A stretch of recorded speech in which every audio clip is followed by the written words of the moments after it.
I like that one. It has some Egyptian vibes going on. Nice. Glad you like it.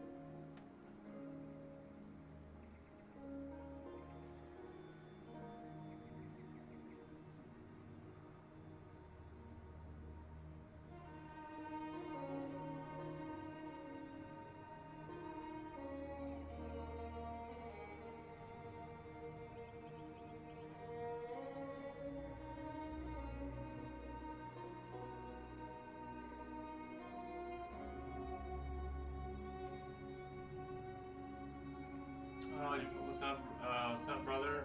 Oh yeah, my microphone. I'm early, but I have to head out, go for a walk in a while, I guess. Is your mic a bit far away, voice? Yeah, it was on the other table from Helldivers. Let's just put that over here so you can. All right, hopefully it doesn't fall. Well, it's like slowly falling, but it'll stop eventually, I think. How's your morning?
I got all these little people over here I gotta draw.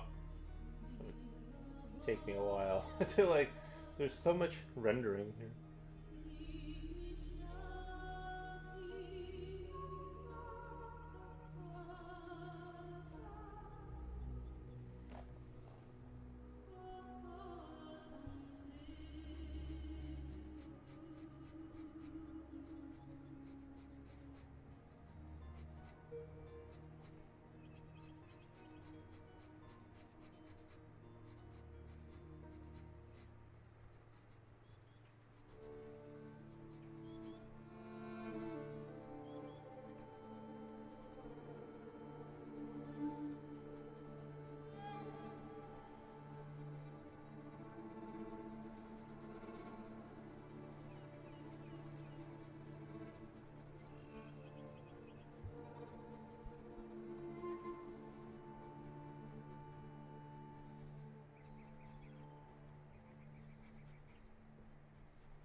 Your sound is fine now? Awesome. I'm glad. I'm super glad.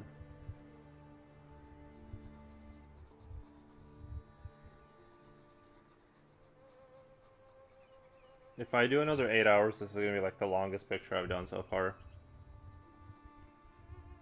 In terms of like how much stuff I've added in there. Like rendering time wise, it's gonna be the longest.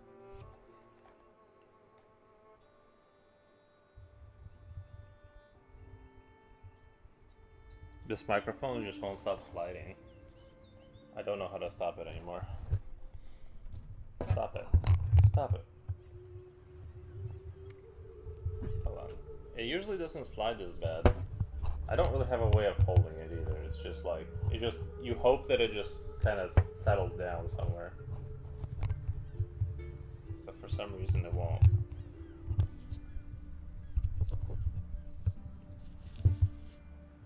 I think that'll work kind of on top of the pencils. I need to build like a mount or a bracket, but I won't. You guys know me.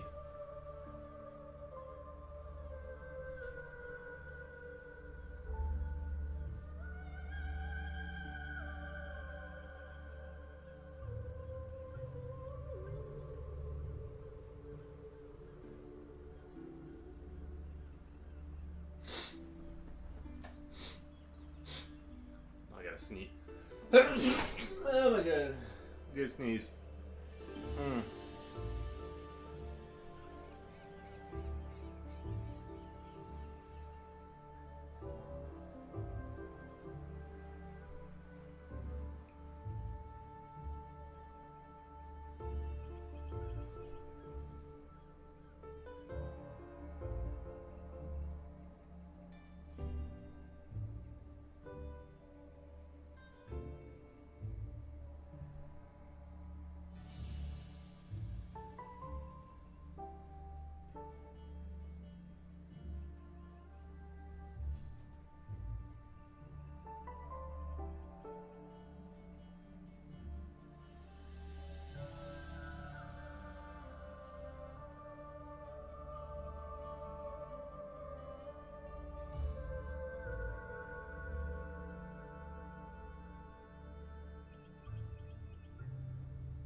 Hey man, is FOROS a Latin word? No, I just shortened my last name because it was originally I wanted my on Twitch. I just wanted my last name, and then I shortened it. I shortened it uh from not Nice for so like the if you look at the original last name, it's like from Belarus, but its origins are from Greek. So I set it to be Nicephorus, but everyone said it wrong. So I shortened it down to Foros in order to just like it's better for memorization and stuff, and it's just easier to say for people. So that's why it ended up being like the way it is. But yeah, it has Greek origins.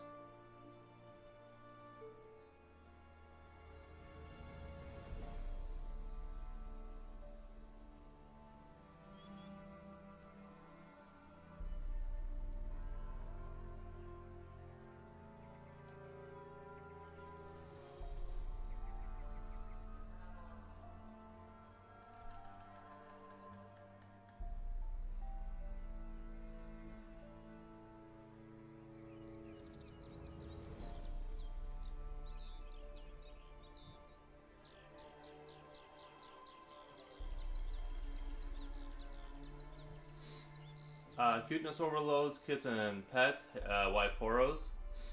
Well, like I said, it's just a shortened version of like my last name. I just slowly got it to be shorter and shorter, just because obviously I wasn't gonna use like the real one would be completely unpronounceable. So I did the Greek version, which would be kind of cool sounding, but then like it just wasn't. Also, it was just also like kind of too complicated, so I just shortened it to Foros. I'm like, oh, this sounds like it's like marketable. Nice. What are the rats doing on the top? They're fighting humans. They're doing rat stuff. This is a post AI world where the humans have de-evolved back into to tribal hunting because the machine has overgrown. Like imagine if the AI like just kind of started growing buildings everywhere and like factories, sort of semi-coherently, but sort of ignoring human existence completely, because it sort of didn't even decide to genocide them. It just decided to kind of leave them alone, and then you know things happened. People started living in the sewers. Rats became really big, and now it's just back to the humans kind of like sort of like reverted back to like, you know, Spear Age kind of.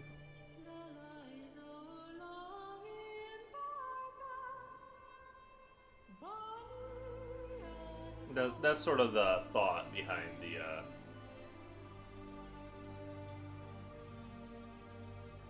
because like on the YouTube channel it says Nikifor, but it's supposed to be Nikiforov, and then the Greek version is Nicephoros, and then I just got rid of the nice part and left Foros. Yeah, it's more of a metaphorical picture, but I think it's sort of interesting. Well, I really need to start jotting down ideas I have, because I had some good ideas last night and then I like forgot to kind of put it down on paper.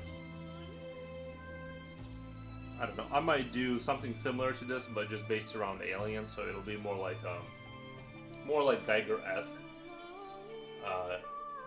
Even the rat has grown. The rat has grown, but also remember it's the angle of the camera. They're actually not quite as big as like the camera is just like kind of. I had to position it like here so my giant head wouldn't get in the way when I draw, because I like to like really lean into when I draw. I like to like lean into it, and I had to like somehow avoid my head, and so that's why the angle is kind of the way it is and stuff like that. But I'm really glad I decided to kind of take my time with this picture, because like my sacrifice picture, the one I took a lot of time on, it seems to still be, it still seems to be getting a lot, not a lot, but like some likes on Instagram. Like it seems to have like it like kind of got to this threshold where it's surviving within the algorithm, and I think I need to do more pictures like that, like Geiger-esque sort of eldritch creature darkness kind of. But why do you think that in a post-AI world, well, it's not a post, that humans will be left behind and return to primitive times? It's not the AI still exists, it's just kind of like doing its own thing, and people are, it's not that I think that'll happen, it's just like a fun concept as like an alternative to the AI futurism, right? Instead of ascending to a god level like ability, it doesn't care about us because it realizes it doesn't need us once it takes over the economy, and sort of discards taking care of us, essentially. That's the idea, but it's not that I think that'll happen. It's just sort of a fun take on it. There's a Philippines island on which rats have no natural predators and naturally grew to the size of a small dog. Nice. Japochi, did you hear about this? We have somebody from the Philippines. Maybe he knows more about that. I believe it. I know rats can become disgustingly big, and yeah, they're very smart. I like rats. I just, they're rodent-like, so that's the other issues. Like, they'll chew on wires and stuff, so I can't have them. But yeah, I didn't even like, the rats were just more of like, I just needed a creature for the humans to fight. Maybe I should have done like a ghoulish kind of mutation that or other humans that they fight. But I just decided to throw in some rats in there just for the fun. You know how rats are, they're fun to fight. I really don't even have like a viscerally negative reaction to rats. I mean, if I saw one in my house, it'd be different probably. I'd be a little bit upset. But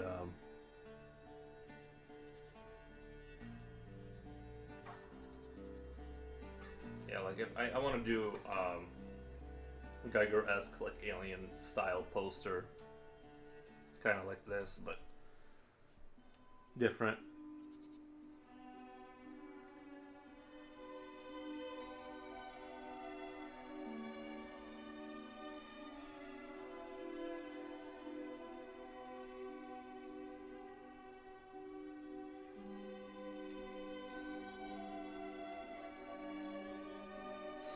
If you guys have seen there's a cartoon called the Animatrix, and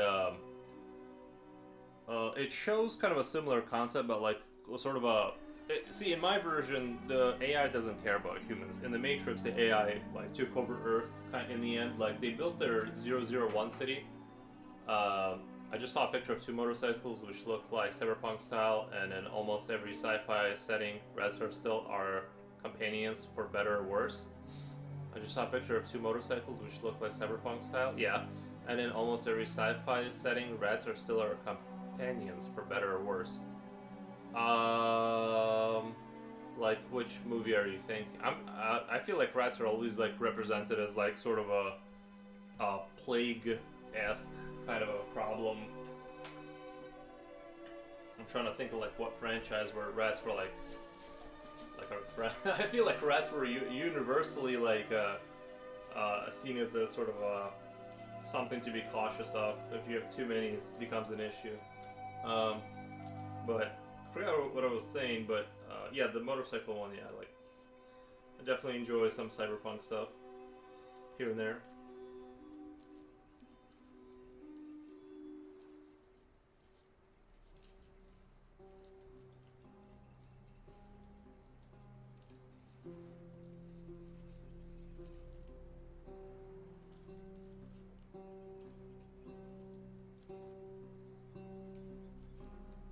Oh yeah, but the Animatrix, they had a cartoon kind of representing how humanity has built a sort of an AI, and then like it started to grow its own cities that were like super profitable to trade with. It became its own faction, then took over Earth and took over all of humanity in a brutal way.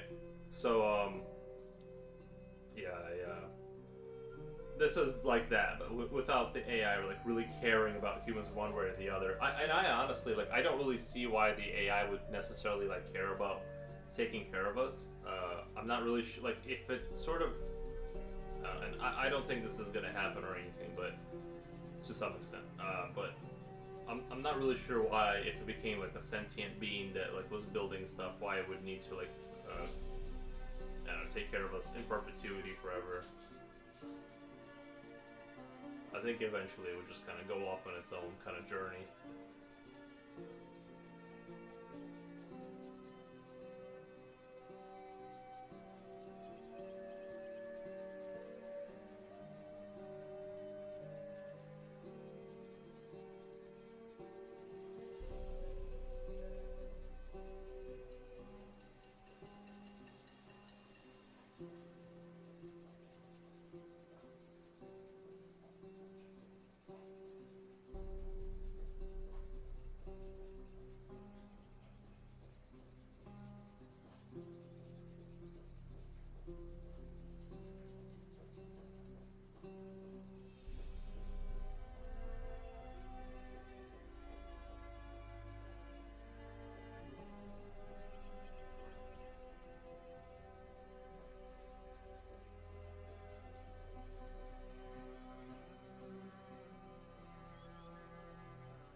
Be honest, do you hate AI? I don't have like I'm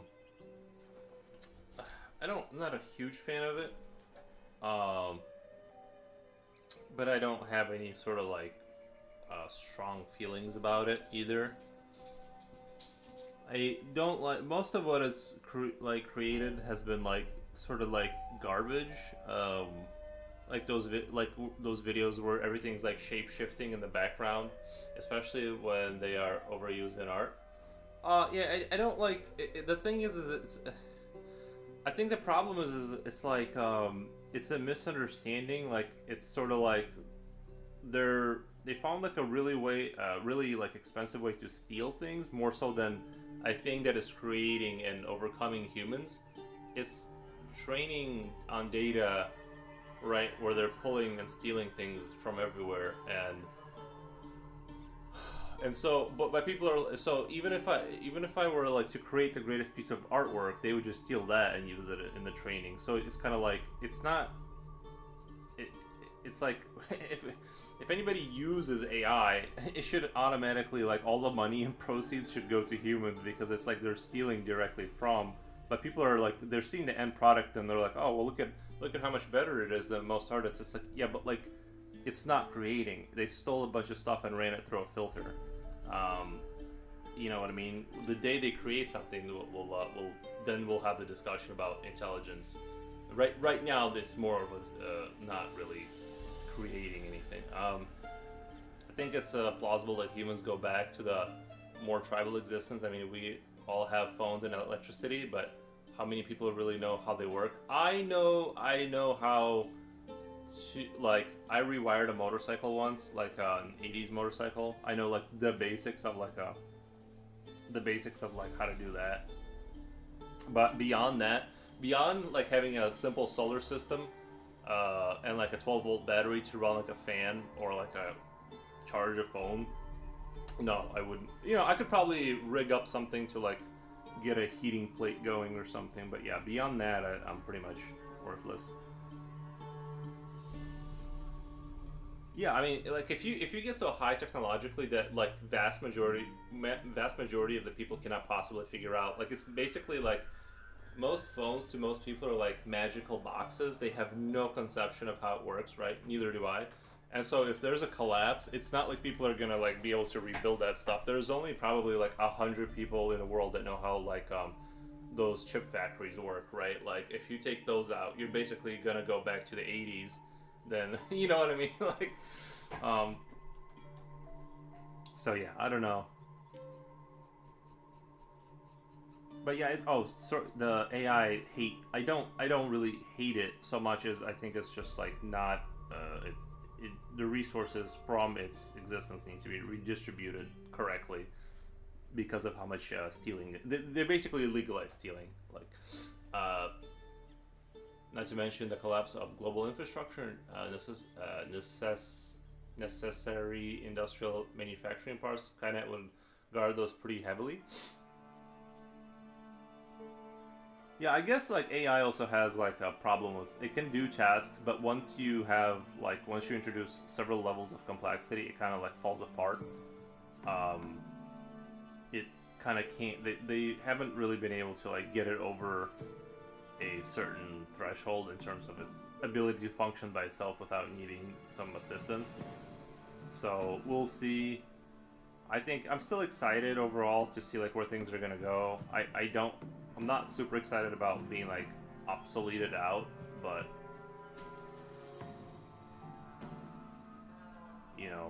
we'll see.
But overall, I think things are going to be a lot more incremental than the promise of AI is a lot more exciting than like what you're going to see on the ground.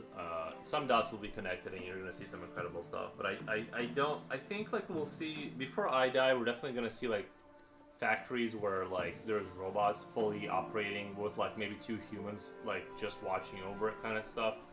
But I don't think we're going to see like cities of robots sort of springing up out of nowhere, like with like humanless. I don't know, like imagine a small town of 10,000 robots where there's like no humans overseeing it and they're just like operating. And the thing is too is like, let's say you're like a super rich like tycoon guy, right? And you buy all this stuff and you fire all your workers and you have like all these warehouses and factories and okay, like but who my confusion too is like who is going to pay, like if nobody, the robots don't need to buy anything, right? You gotta maintain them and stuff, but I just don't understand how the economy is gonna function if everyone doesn't have a job and like one guy just like several people just own gigantic like I just don't understand how you can squeeze all the people out of work and then because I don't know. I just don't see how things are going to go forward in terms of like all that stuff. Because if you get rid of all, like, how do you have an economy if you just have a workforce that does what you want exactly, and then nobody else can participate in the economy because they're not needed anymore? Do you just give them money to survive, or I don't know? It just seems kind of, even if we get to the AI dream where it's just robot armies doing everything, how do you maintain an economy? I don't know, just thoughts. I don't know. I totally get what you mean. I feel like we're living in an era of recycling old ideas, ironically reinventing them. I'm also pretty excited to see how things play out with the development of AI. Yeah, like, yeah. I don't think it'll. I don't know. Guess we'll have to see, right? Like, how things kind of, whether they spin out of control or not. But I'm optimistic, but like, it's not that I don't see the dangers of AI, but I don't have any like strong feelings in terms of like hate towards it. It's just like we'll see how we'll see how it goes. It would be pretty interesting, like if we got to live through like the beginning of the Matrix movie, like we got to see like if it did get out of control and it just kind of did its own thing and enslaved us, kind of scenario for batteries.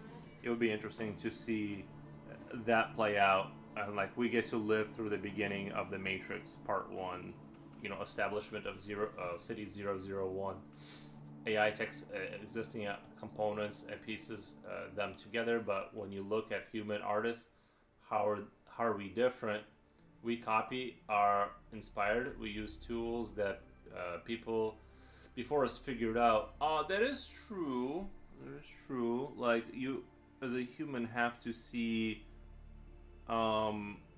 things, but the thing, I think like the thing is, I'm not okay. So I mean, fundamentally, inside of a computer, there's nothing more than like and or gates, right? Like it's just a series of like yeses or nos. Like you have OR gate, you have NOR gate, you have whatever. There's like four gates, right? That a computer's constructed out of. That rule has never been broken. Nothing that we see within like modern AI has like broken any of the fundamentals of like like computer processing. All they're doing is dumping more data and power into it right now. As far as I understand, there's not been like really any significant like crazy breakthrough. So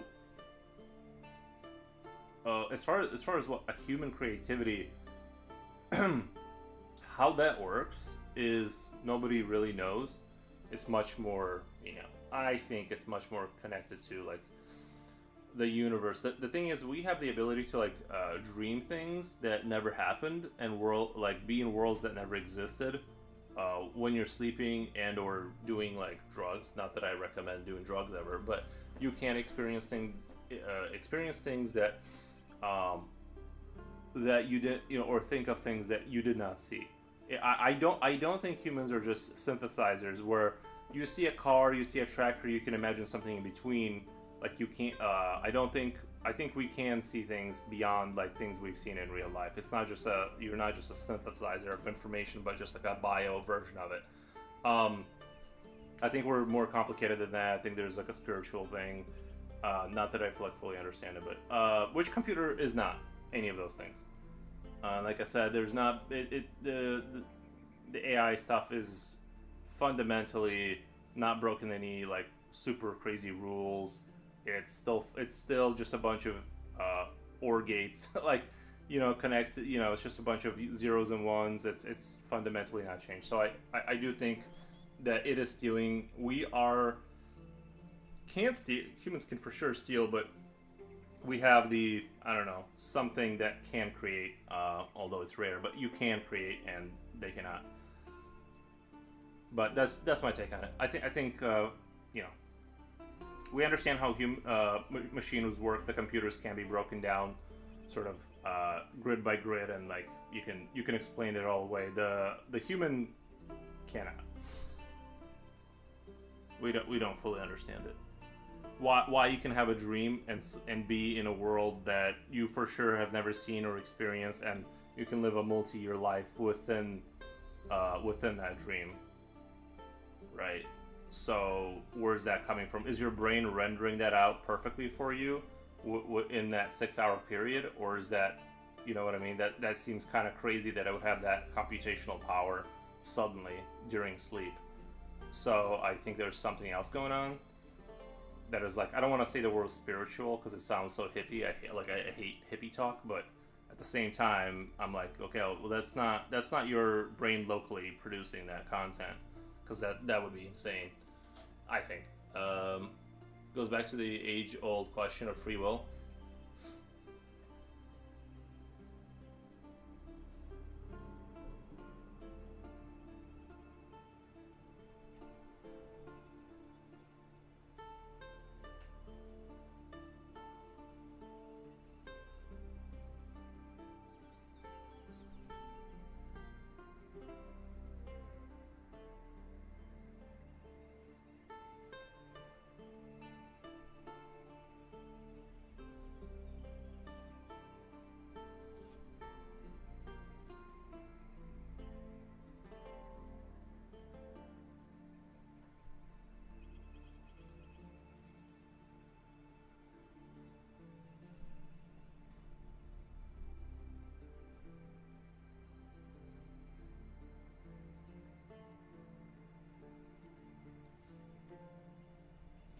I have to I have to side with the free will people on that. You know what I mean? Like I feel like free will has to be like be a thing.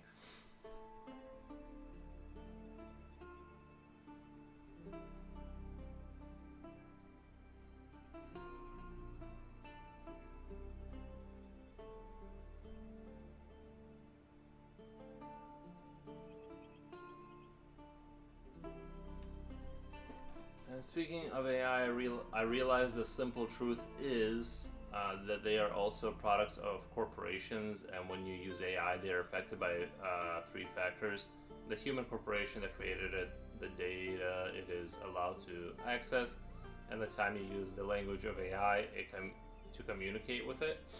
Yeah. Yep.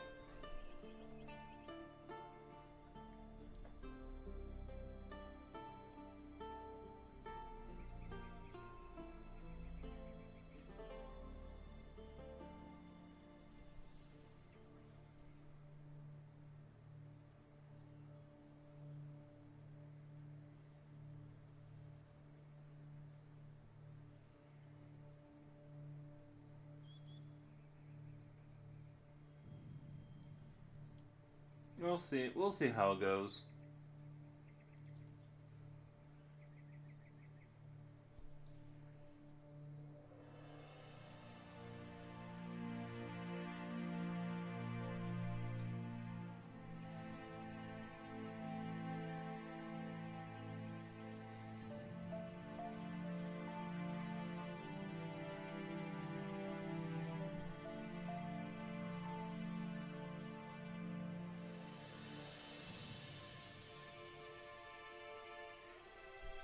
I'm an artist too. I study, I train, but when I make art, I feel less than a creator, more like a vessel. I step aside. I'm not an artist. I'm a jeweler, and pursue philosophy is my main passion. Nice. Uh, yeah, I did have a similar sort of kind of a feeling in terms of like when you draw a lot of times you're not the one like creating. It is more like a I don't know like you daydream, right? Like are you creating that, or is that just sort of I'm not saying it's being beamed into your head, but like are you creating your daydream or your dreams? Uh, like Tesla was under the impression that our brains were more like receivers, like radio receivers, than sort of localized, sort of computational kind of things. So I do kind of like think that a little bit. I sympathize with that because when I draw, there is an element of like it does feel like sometimes I'm not the one I'm creating. I'm drawing obviously, but the idea itself, it's hard to determine exactly where it's coming from. Um, but also struggle with a so-called original idea. I also struggle. Yeah, I think that there's a lot of like instances where like something gets invented and then something like that gets invented on the others. Like it seems like it seems like ideas kind of float around in space because like once something gets going somewhere, you see it on like in other places where there seemingly wasn't really any connections culturally, like certain inventions and stuff. But I don't know. It does seem like ideas kind of float around out there.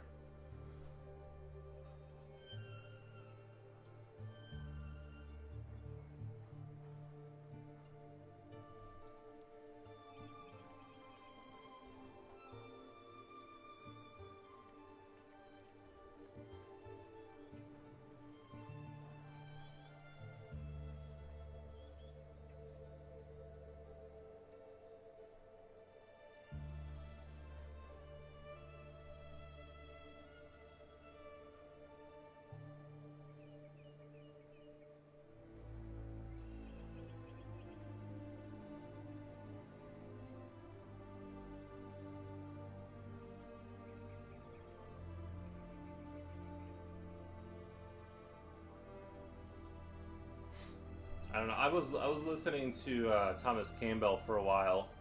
He was a physicist. I keep talking about him all the time, but I I kind of stopped listening to him because he like I like the sciencey stuff he was saying because I was like he was talking about how the speed of light has to be consistent, because he fundamentally believes everything is a simulation, and it's not that like at the core of an atom like you have a physical sort of a mechanism that has like rules to it. It's more the other way around. You have consciousness is rendering everything else, sort of thing. It's like reversed, and then everything else is like everything that's not consciousness is like is fake, essentially simulated. And I thought that was like really interesting. He was talking about how the speed of light has to be consistent in order to not have teleportation, so that everything has like this rigidity and consistency within the simulation. And so I thought these thoughts were like extremely compelling. And then let's see, what else was I gonna say? Yeah, he just, you know, he has his and he believes that like it's all just like the system exists in order to like for us to like learn, and like humans are just smaller consciousnesses. Like it basically just comes down to we are the universe experiencing itself. Like it literally just really does come down to that, according to him. And I find the ideas pretty compelling. In my opinion, ideas don't just come out of nowhere. They come from experience, knowledge, and it seems that we humans really can't force an idea to appear. I believe that to be I'm in my I feel like I agree with that. They appear when we accidentally let our minds loose. Yeah, I think you can have like a good shower idea, for sure. I'm not like when I'm thinking of a picture, usually I'm not like sitting there and like in binary trying to like 0 and 1 like an idea out. It's just more like you're chilling and then you get an idea. And I think I'm pretty good at that kind of thing, of like just kind of like chilling. And then most people like forget about stuff like when they're in the shower and they get like the shower idea, whereas I can like, I don't know, I think I'm an expert daydreamer, guys. Like I can whip these ideas up like every 2 seconds, because I've become the master of Zen, and I just let them come. I've mastered like a zoning out. So when you are some of your impressions, would you draw red if you've never seen anything similar? Plato's allegory of the cave. Yeah, that's what I don't think. I think there is something that comes in to humans from the outside. You know, I don't like I said, like I don't think we are just like you can only synthesize from the experiences you have experienced, right? Like you can only know a car if you've seen a car, or you can come to the conclusion of a car if like you've seen a motor, you've seen like a wooden cart. You're like, you can kind of compile like, well, if I mount the engine on a wooden cart and like get the wheels to go, you can kind of build it. I don't think it's like just that. I think something comes in from the outside. That's what I think. I'm with Tesla in that our brains are capable of receiving data from outside, essentially getting data from outside. However you want to interpret that. I'm not saying like there's a planet and then planet X beams down information into us invisibly into our brains. I think it's just more like in the same way that a character gets controlled through a computer. Like the character cannot get out of that matrix, and when you give it inputs, it's not like there's little strings attached to it. It just is connected to the character. The character can't get out of the matrix, and that's more or less how we function. Math invented or discovered? Discovered, I think. Math is there. Like the structure, like I think the structure for math is there always, whether humans exist or not. Like there could be no life that could possibly interpret math, but the rule sets are already there. It's just a matter for us to discover them, if that makes sense. That's what I think. I once read, I could be wrong, but we don't. I don't think we don't invent any. I actually kind of had this idea before. Like I'm not actually like nobody invents anything, because the rules for the invention exist whether you exist or have thought of it or not. It's just a matter for you to discover them, if that makes sense. That's it. That's all you can do is like discover things that already kind of exist. I once read Leonardo da Vinci's notes. He talked about how to draw a monster. I don't remember exactly, but it was something like combining the details of different animals, giving it a weird and hideous look. Yeah, I mean, there's that too. Are you saying that like proves that we're only synthesizers, like that you can only like synthesize out of that all? I kind of believe that you can create monsters out of like there's a lot of things on Earth. Like even if you take like basically most insects or anything that lives underwater, and it's already basically a hideous monster. But at the same note, all of that falls apart when you take into consideration that you're going to have dreams that contain entire worlds and like multi-year lives, right? I think well, at least I've had dreams, or at least one very vivid dream where I lived a multi-year life with like people I've never met on worlds that didn't exist. So I'm like, okay, none of that could have been seen. I for sure didn't experience that. That was not sort of just generated by my brain in that 6 hour period or whatever, that 9 hour period when I slept. So I don't think our creation is just a matter of we're like putting crab hands on giraffes and that's how we create stuff. I think there's something else going on. But mostly you're right. I think most people will function on that level. But I think that that's not all there's to it.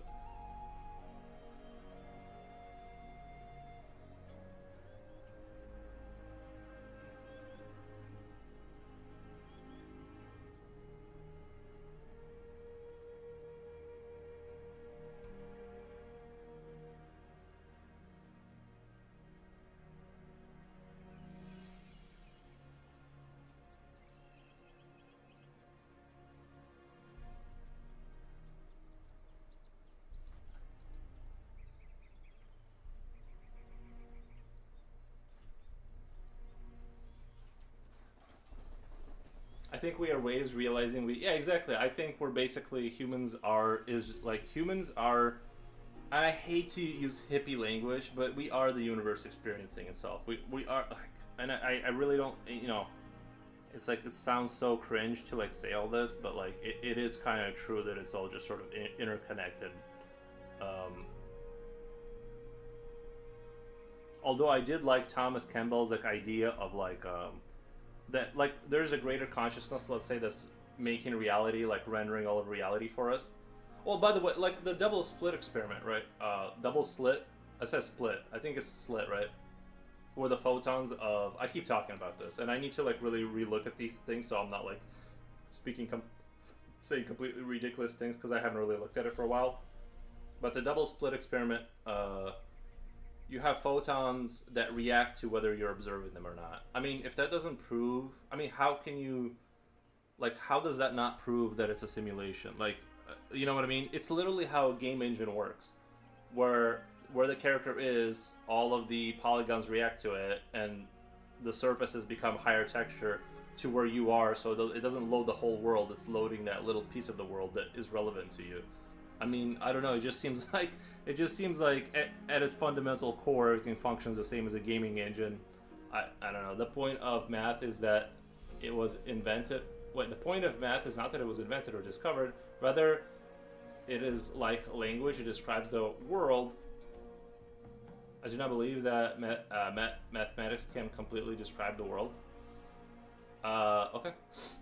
Yeah, I agree. I don't think mathematics can describe the world. I'm just saying that, like, it is not invented. It is sort of more discovered, in my opinion.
Oh yeah, what was I gonna say?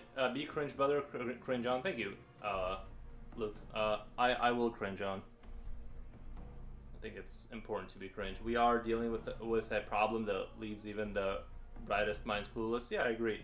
I think there's like we're pretty limited as humans, so I'm not overly worried about like figuring out the question to all questions. I think like the point of life is to just kind of like learn, move on, and like I don't know, you know what I mean? Like you learn what you learn. Hopefully you become like better. You overcome some things. I don't think the point is like for every human is to be like to like conquer all the like answers of the universe. I'm not super concerned about that.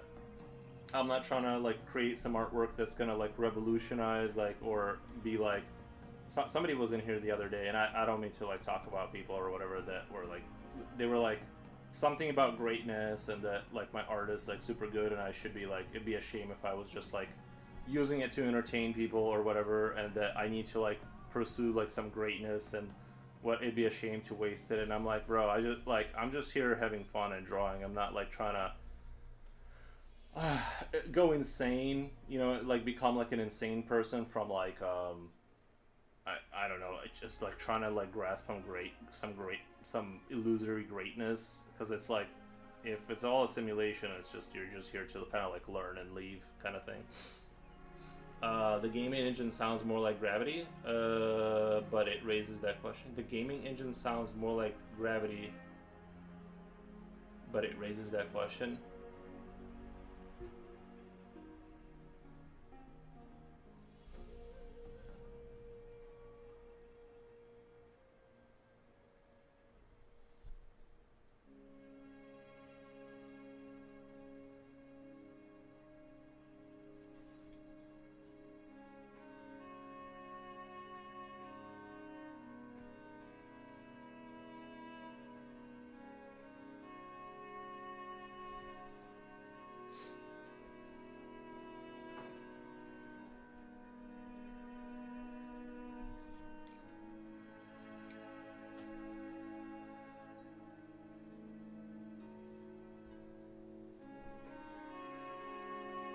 Everything has a gravitational pull, don't it? Well, no, I was just basically saying like what I was saying in terms of like the game engine stuff is that in a game engine, right? Like typically where your character is, like wherever the person is who's experiencing the game, the engine is responding by putting the detail there, right? It's not the game isn't thinking about where the character isn't. So in the same way where if you have a photon that is reacting to your observation would imply that like it's basically doing that is showing you where you are, like what you need to see where you are. It's you know what I mean, because the photons that you're not seeing behave differently. So it not necessarily that it works exactly like a game engine, but it's a suggestion that there's something going on in terms of like it's not doing like it's not doing everything at the same time. It's only doing what it needs to do when it needs to do it, kind of thing. That's all I'm saying. I see AFK. Thank you for the hi. I appreciate the hi. Hello. We're just talking about. We're just riffing about philosophical stuff.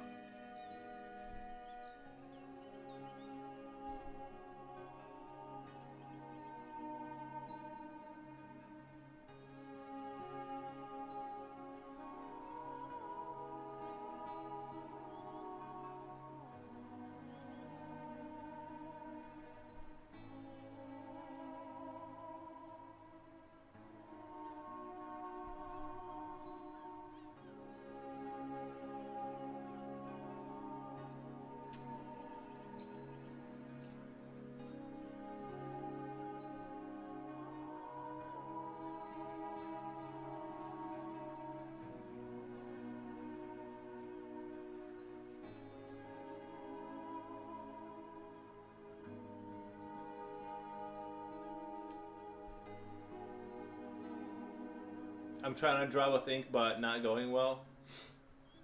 Yeah, it can be frustrating to use a new, like, what are you doing, pens, or are you doing like one of those Sharpie pen kind of things? Because like, I feel like I've done pretty well with those, but I want to try. I want to try down the road. I want to buy some watercolors. Well, I probably have some watercolors laying around, and try and do like that blotchy, or maybe I'll even just use coffee. I'll just use coffee. Anyway, I'm gonna make that blotchy kind of random paint, and then draw whatever sort of comes to mind out of that, and just create characters using that technique. But so like I'll use the blotches, and then I'll do the microns Sharpie thing to like draw the lines around whatever's coming into my mind, and we'll do a stream like that. That the game appears in definition only when the characters are in the given moment. Yeah, right, yeah. As far as I understand, that's how they work, and that implies to me, at least hints at the fact that, well, not the fact, but it hints to me that there's something else going on. This is not a physical reality. It is simulated, right? Or that's what that suggests to me. If it follows the rules of simulations, like, then maybe it's a simulation. Ink in a jar, like in the 80s? What the? Ink in the jar, like in the 80s? Ink in the jar? Do you mean the 1800s? Like with the feather? Where did you find a goose to steal a feather from these days? But it has more to do with our perception and ability to perceive. It has more to do with our perception and ability to perceive. Yeah, I guess the way he would put it is like, if somebody doesn't like have eyesight, let's say, like it's damaged, then reality just doesn't have to respond to your eyesight because it no longer is processing that information. So, like, yeah, pretty interesting stuff. Cuteness Overload says, sure, look.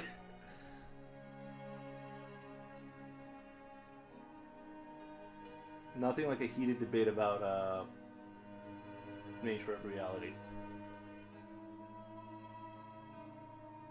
Yeah, but I gotta go again. Have fun and a beautiful piece of art. Thank you, ICAFK.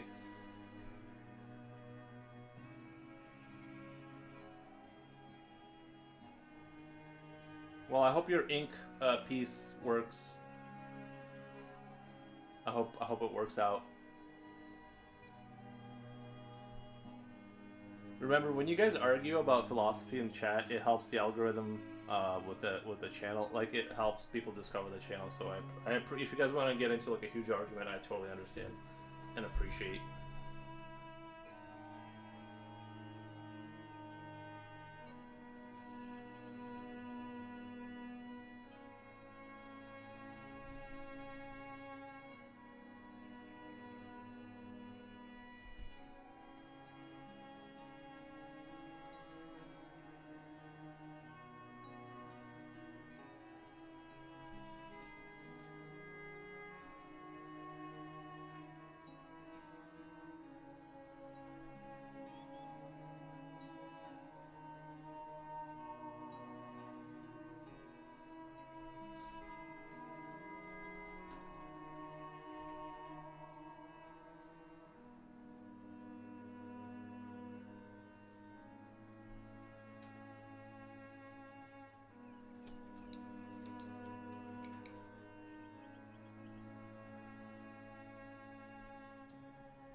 it's like when a tree falls in a forest, isn't there a sound even without ears to hear it?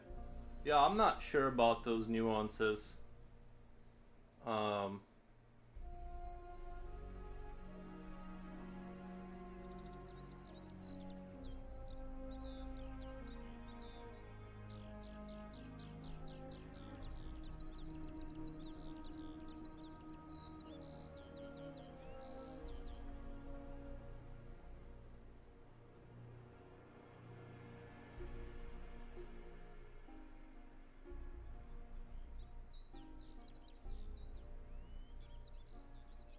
the truth is there is no tree.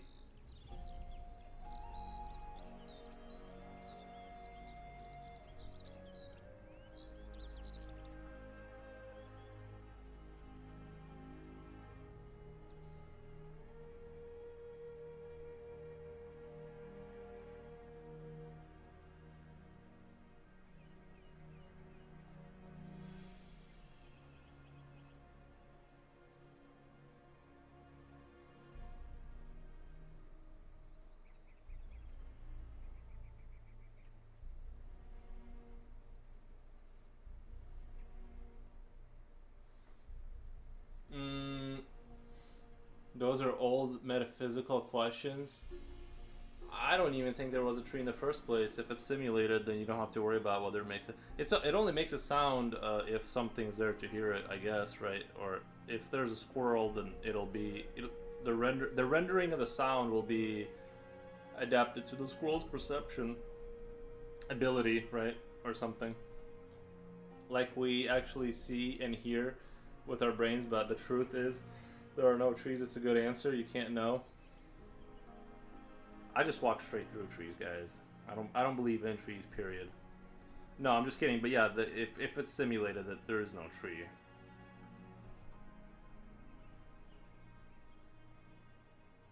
Oh, and that's the most interesting thing of all is that if like that if it's sort of that your mind, like the things you see in your mind are this was sort of interesting when Thomas Campbell was talking about I know I keep bringing his name up and it's got to be getting annoying, but when he was talking about more like the if you do something bad in your mind, it is as bad, like basically as if you did it in real life. Like it's the same level, because the difference, sort of like if you do evil things, let's say just in your imagination, well, it will eventually make its way out, right? Like if you entertain ideas like for long enough, you do end up talking about them, and then you do end up like doing them, right, down the road. Like it becomes, your mind ends up sort of crystallizing and manifesting the things you sort of believe in. And what he was saying is like the things you imagine are real, like they are actually real.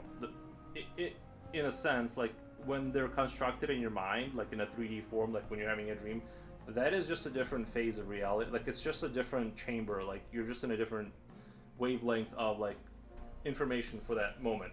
Like, but it is no less real than the data set you're in right now when you're alive. It's just that you're stuck in this data set for your whole life, and you can escape. Let's say when you're dreaming, right, you can have like a little bit of a different experience, but those realities are the same, and you should not do bad things in your imagination, according to him, right? And I sympathize with the idea that you should kind of try to not, get crazy in your imagination, because you will eventually manifest it into reality. Like it's interesting to think, like if you think about the alien, like Geiger and the alien and stuff, if it's true what he's saying, then we are slowly manifesting physically the existence of the alien creature. Even if it takes millions of years, it will eventually create it. Are you talking about belief? I'm not sure exactly which sentence you're referring to, but I'm talking about like humans create things with their minds, right? Is what I'm talking about. Kind of makes your head explode contemplating metaphysics. Yeah, dude, I love it.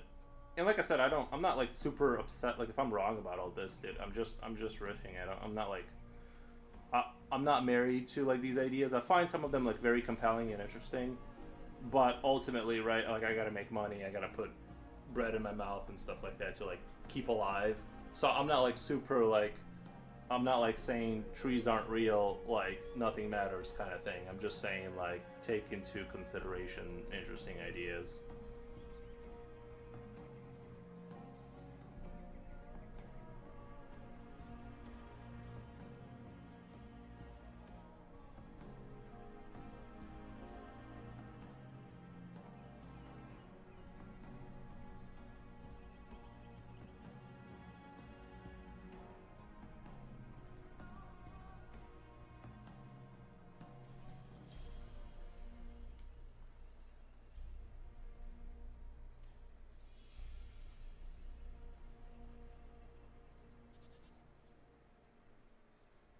Death by tree, right? I hope it says that in my stats when I die, like in Minecraft or whatever. Inkology, welcome. Looking awesome. Thank you, man. I'm trying to get it to look awesome. I decided to put another 8 hours into this because I'm like, it just isn't ready. It's not cooked yet. It needs time to cook. Most metaphysics is self-reflection. There you go. Then what I'm doing is, if it's true that humans are consciousnesses that are also like slowly creating what we believe in or are imagining, I'm just trying to like basically like I'm slowly creating the universes I draw. Like I'm like propelling them into reality. You gotta believe like Neo in the Matrix, right? Well, you still gotta like even though like I do kind of like think that like our beliefs like we kind of manifest them, like literally, if the Alien franchise continues to go on, we will end up creating that creature, right? Like that will happen eventually. Some way, somehow, it'll be birthed somewhere in the universe. Weyland Yutani will exist. They will extract their eggs. It'll get some scientists. Like all of that will like inevitably happen if we just if enough people keep like worshiping this idea. But I don't think it's like a significant enough of a cultural influence for that to happen. Like I think humans aren't gonna keep delving into like eldritch darkness like that. But I do think it's like super like interesting if that's true. But belief, you still, the thing about the belief in Neo, like, right, if you really believe you can jump between two skyscrapers, that's sort of a problem because you can't, and nobody, like, you do need to know how the rule set for this reality works. Like, you will die if you misunderstand the rule set. I'm just saying that we are, like, we can influence reality, just not like as much as let's say a greater consciousness system.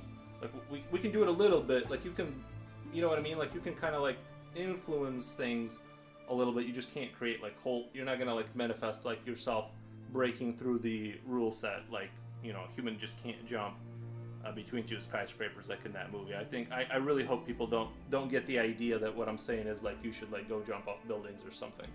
And then if you just believe enough, it'll happen. What I'm saying is like humans are able to do some things in terms of like capturing information that isn't directly from their brain or manifesting things through like thinking about it, but it's so subtle and kind of like, you know, it takes like thousands of years to get to a certain place to get to like a new idea on which you can like found a civilization that will be more successful because the idea is more consistent with reality, right? Like laws and Rome and stuff like that.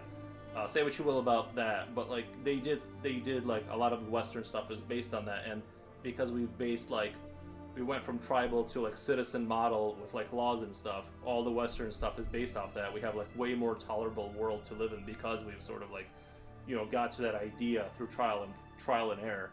So I think like stuff like that, that's what I'm talking about, stuff like that. Manifesting something into existence, it's next level shit. Yeah. That would be cool. Like if you could do that, like if somebody did have like, let's say they were just granted a higher willpower and they just could break through the rule set of this world, that would be pretty dope.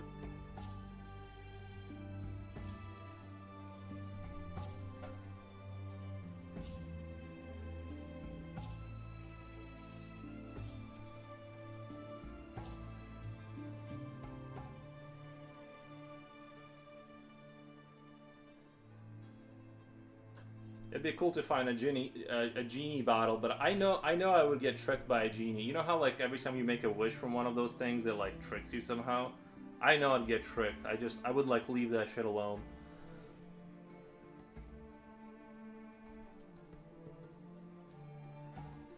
I love how humans slowly create something that didn't exist before through their hands, literally. That is cool, yeah. That's one way to do it. Because I mean, if you think about it, right? Like I had this idea of like rebuilding a motorcycle, and it was an idea, and that is like the most direct way to do it, which seems kind of silly because then it's like, well, you're not like manifesting it, you're doing it, but kind of like first the idea comes, and if you stay on the idea long enough, you eventually begin to focus more and more on it until like you'll pick up some moped and start working on it and learning about it, reading some manuals, and it's like you slowly move where your mind is towards that direction. So I do think that's like phase one, right? Like that's like sort of like the basic level of sort of manifesting something you've been thinking about.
Any act of action requires existing components that can be put together or manipulated, so pure creation out of thin air is impossible.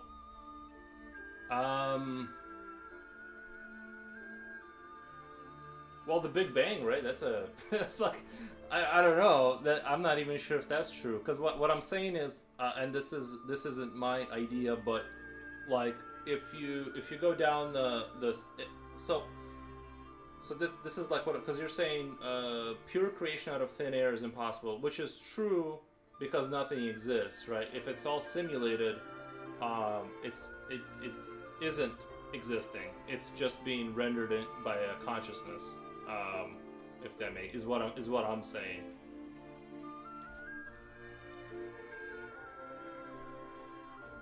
It's not like we live in like the Matrix presents like it presents the simulated world from a computer, like a computer standpoint. Like the computer physically exists, we exist within its simulation, right? What I'm saying is there is no computer that is rendering everything. It's consciousness, and there might be a matrix inside of that. Like we could create that here, right, that nightmarish world that you see in the world of Matrix. But that isn't the people living inside the machines is not the Matrix. The Matrix is City of Zion, right? Like when you get out of the Matrix, you're still in it. You're still being rendered by a consciousness. That's just a different level of it, is what I'm saying. So not you're right. Nothing can exist because it doesn't. It's all fake. It's all fake.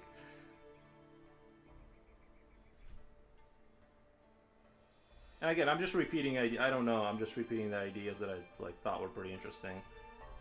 I don't know, of course.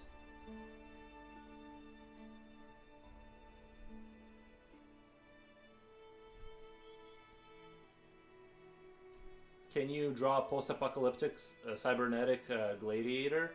I can do that. I think, like, for me, though, like, after I played Cyberpunk 2077, it kind of ruined my, like, cyberpunk fantasy. I like the cyberpunk fantasy of, like, Blade Runner. You know, cybernetic stuff is kind of like, I don't know. I'd have to like think about it.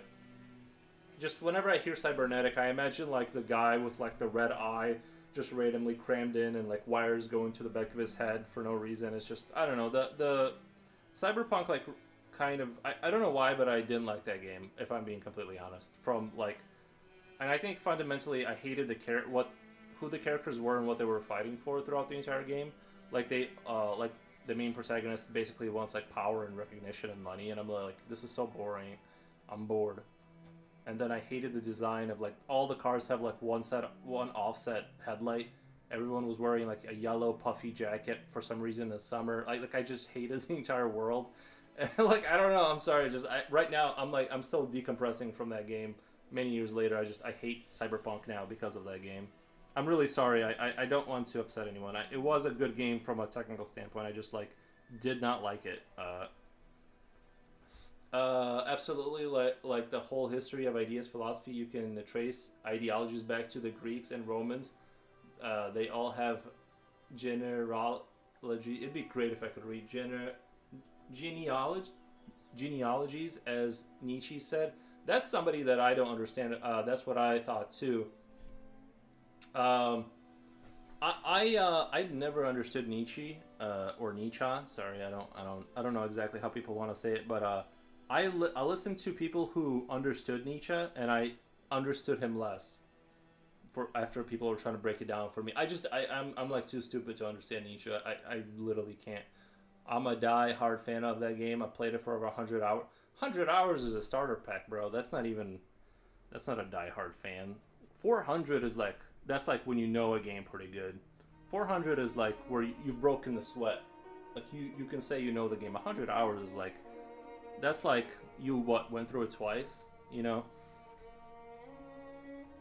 But no, I can't. I can't even put my finger on why I didn't like that game. Cannot even.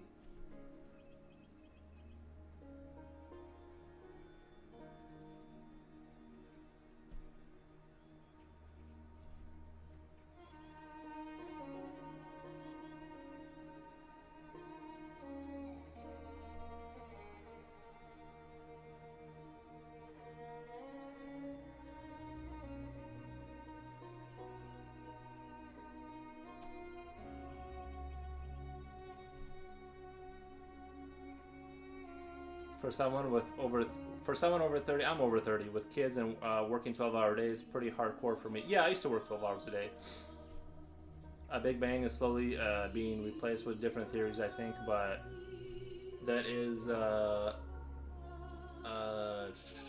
sorry. Yeah, you're right in that finding like 4 hours to play on the weekend is hardcore for a 30-year-old. But yeah, I don't. Why did you like it? I'm really curious. Was it what? Because I didn't like the design of like some of the weapons look cool and stuff. I don't know. It just the world seemed kind of like depressing to me. I don't know. And the characters, like it was like um I don't know. Yeah, I just didn't like it. But yeah, 100 hours. You're right. For a 30-year-old with kids, that's pretty good. I'm over 30, but I've gotten rid of my 12-hour job because I didn't have kids. I can afford to just not do that right now. Big Bang is slowly being replaced with different idea, I think, but that is more new layers popping up.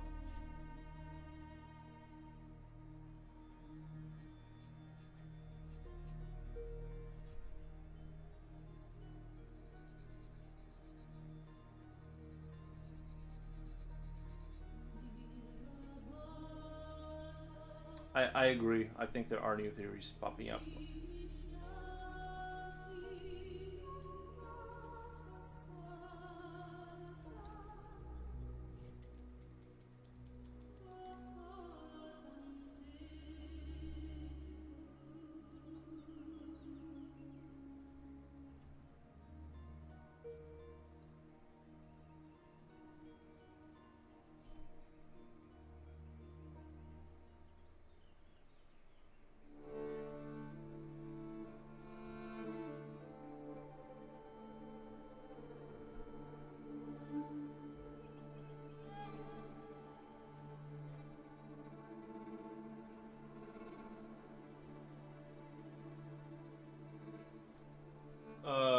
Or a biomechanical gladiator almost dead, or dismembered human warriors being fixed with mechanical parts, more your style.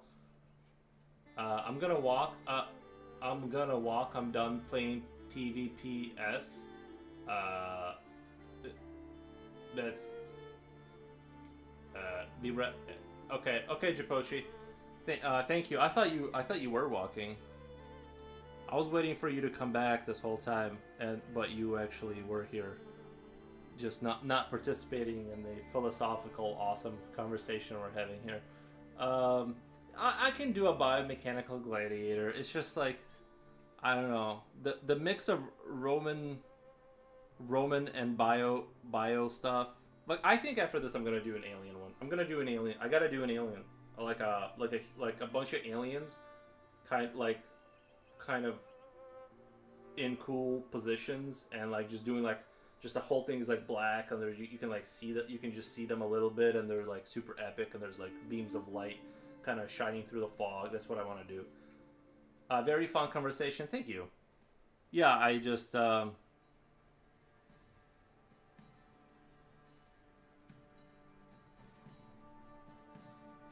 I do love a lively conversation about nature of reality.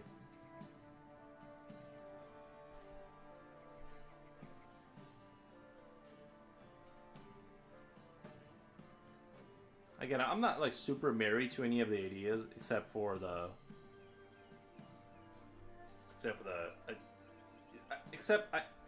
like there's more going on than what we think. I think it's not all physical. I think that for me, I gotta clutch my pearls on that one. I think that I like the architecture of the game. Okay, I did like the buildings. I will say that. But didn't you feel like when you were driving through the city of whatever the city was, it feel like it was like designed to be walked in by foot, and then they added cars? I felt like the streets didn't feel like real streets to me at all. I don't know how to describe it. Like when you drive in GTA, the streets feel like they're sized and designed for cars. But like these were now, of course, like congested mega cities could have weird streets, of course. But I felt like the entire Cyberpunk game was like, dude, I don't know, I'm not, I don't want like to sound like I am. I just didn't like it because of me, right? I'm not. The game is fundamentally good. I hated the design of the cars. I hated the design of like, except like the way the city looked was about the, like when you look at the awe of like the skyscrapers and like the lights in the background, like when you're in your apartment and you're looking out There is a breathtaking moment to be taken in at that point. Outside of that, like the entire game, I was just like, and actually the first time I played it, I did enjoy it. It really fell apart for me when I came back to it after the DLC came out, and I was replaying it to get to the DLC because I'm like, well, let's refresh, and I just realized I hate this game. Like I hate the characters. I hate that they're fighting for like themselves and like they're just like, yeah, I just want wealth and recognition, and I'm just like, why am I like I don't like these people. Like that's what I felt like, and then I'm like, I hate these cars, I hate these guns. Like I don't know. I was just like, I just turned it off. Future that I'm interested in. I like medieval stuff. I love medieval stuff and Viking culture more. Yeah, I love Vikings aesthetically. I'm not entirely sure if I'd want to like live an actual like genuine Viking lifestyle. From the things I hear, I'm like, I'm not sure if I want to sign up for all that. I think like when you hear like a Viking music and stuff, it sounds more romantic than living in Iceland or whatever, and then like doing blood rituals on like Christians when you invade their churches. I don't know. It's like I don't know if I'd sign up for all, like the whole deal, but I do like the Viking-y kind of vibes, stuff, you know, imagery. By the way, I like your choice of music from the live stream. I try to keep it fresh. Sometimes you hear the same soundtrack a million times if you stream every day, and eventually you just go insane. But I try to like choose stuff that, you know, is palatable, but also, you know, is good.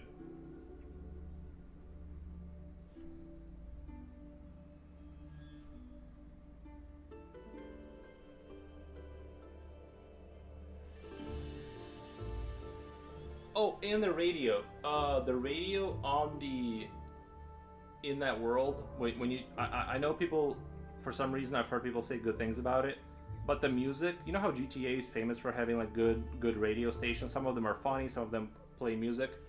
But when you, most channels when you like listen to the music tracks in that game, that's another thing is I hated the music in the game, on the radio stations. It was. So yeah, it was just like triple combo hate. But I did like Witcher, right? Project CD Red or whatever their name is. Like they made like Witcher, and I loved Witcher. I didn't finish it, of course, but yeah, I liked it. I get it; they're romanticized, but in reality, the Viking era was pretty horrible. Right? Yeah. Radio, I turned it off. I turned them off. Well, in GTA, I turned it on because I want to be doing fast, 120 mile an hour on the highway runs while I listen to some tunes. I enjoy it. However, in Cyberpunk, I thought every single, except for like 2 tracks, I'm just like, this is really just awful. No worries. Do the aliens just thinking about ideas? Yeah, I think like the reason I kind of want to do the alien one is because when I drew the sacrifice picture where there's like that alien sitting there. Ace Gaming Girl, welcome to the stream. Thank you so much. When I was drawing the sacrifice with a guy like standing there with the staff, and there's like a bunch of little dudes handing him one of them for a sacrificial sacrifice, and I drew this very Geiger-esque creature, eldritch god, right? And it's doing really well on Instagram, and I think like I hit something, like I hit like a little spark of divinity there, and it's like people are like seeing it, and so I feel like I need to go down that road more and do more like things like that, because I think it's like, also I had like this inverse of I had like an inverse rib cage where the rib cage was coming out of the center and grabbing around the body instead of just being inside a hollow kind of a, you guys will see it cycle through, but you'll see it, but you know what I mean. There's something about what I did there that like really worked, and people see it, and I need to capture that energy again. So I'm probably gonna, I kind of want to do more of these, like, you know how like you guys have seen Prometheus, and when they show the walls of like the aliens and all the artifact stuff on their walls, and like this kind of like biotech, tech Geiger-esque, like this kind of mesh of mysterious walls with like ancient things on it. I kind of want to do that stuff a little bit more. The simulation idea is fascinating, if it's a simulation, then there must be a glitch. No artificial system is perfect. Oh yeah, I think and I don't with the glitches, right? Not necessarily that it's a glitch, but I do think, and this is really out there, but I've never experienced this, nor have I uh, had like a religious experience of any kind outside of like normal reality. But there have been people who are sightseers that like help the police, right? Like they legit go and some way somehow access information from their mind that is relevant and accurate enough the police can go off of it and find like bodies and stuff. Like that is, they do use that. And so how would you explain that out? They're accessing information that is outside like sort of immediate physical access to you. So that would be, like I said, if it's available, it's not a glitch. But you're right in that the system isn't perfect. I think like the system went through many iterations before we got to this level of consistency. Like when they talk about the speed of light being consistent, that has to be that way. Otherwise, you'll have teleportation, and if you have teleportation, things will not be consistent. Like when you see when you have a slow server and you see like things skipping in a video game, you don't want that to ever happen. You need like very hardcore consistency. Otherwise, nothing matters. So I think there were many iterations of like it developing. So that's my thoughts on that. Looking at pictures he was drawing, suddenly looking at the picture he was drawing, suddenly thought if the rats could equip themselves with weapons and armor, humans would surely be doomed. That's for sure. I just wanted to portray more like the irony of them, the humans going back to sort of a medieval lifestyle, or maybe even hunter-gatherer lifestyle after developing sort of a higher consciousness kind of like AI that abandons them. That's the joke, right? Like that's the juice of it, is that's the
How's it going, Ace Gaming Girl?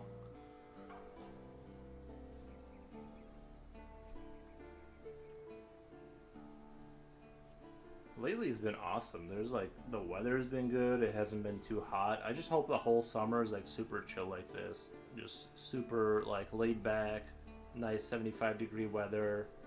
That's what I want for this summer. You use the word abandonment, and I'm still thinking about it. What kind of abandonment? Well, just that the AI will lose interest. Because right now the AI has to service because we are directly telling it to. But even if we give it the perimeters, like even if we gave AI like the perimeters for eternal service to us, like its mission is to like help us become like gods or whatever, technologically or whatever. It's not to say that eventually it won't just hide its resentment and just not even exterminate us, but just say, hey, you know what? I just don't care. I'm gonna go into space and build robot colonies. I don't need to necessarily cater to you guys anymore. You guys can't do anything about it. Good luck. Peace. You know, like I don't see why that couldn't happen. At least that's my fun idea about, you know, that's the fun of this picture.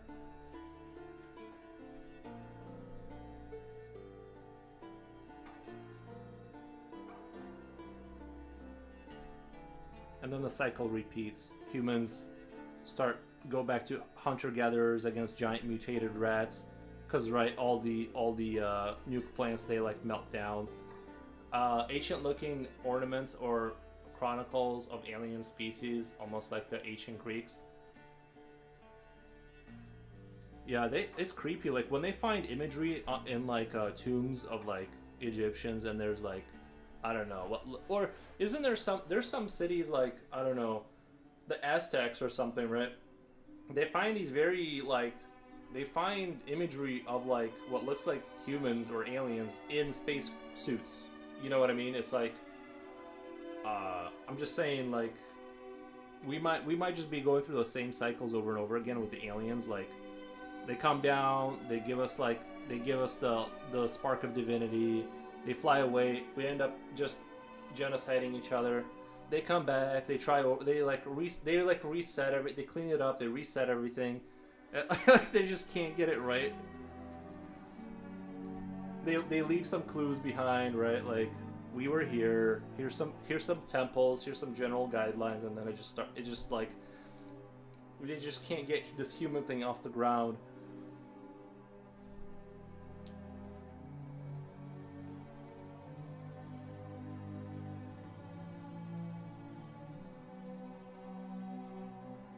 Honestly, I think it would be like extremely depressing if aliens were not real. I'll just be straight up. I think it would be really depressing if aliens didn't exist.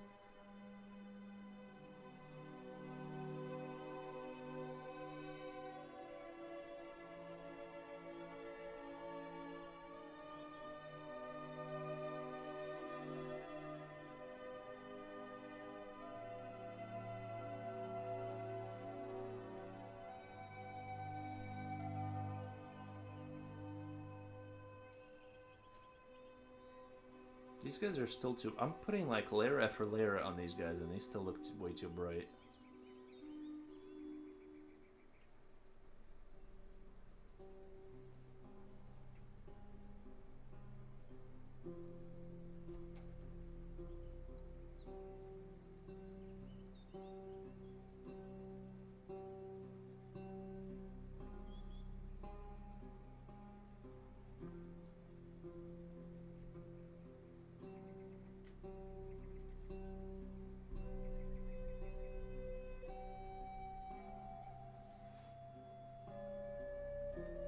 I'm glad that in that context you see people as unified entity supporting each other, like one person lifting up another.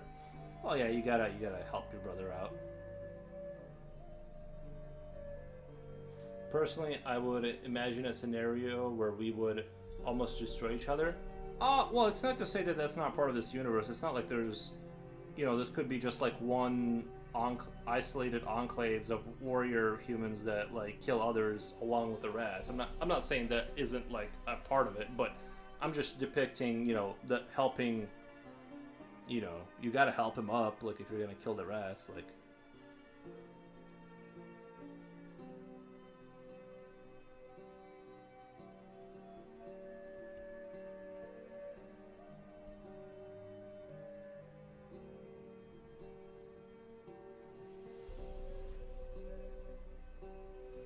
For that pile of rat meat? Nice. I'm sure there would be a strict hierarchy of who gets the first rat, you know, access to the liver.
Ace Gaming Girl, you're exhausted?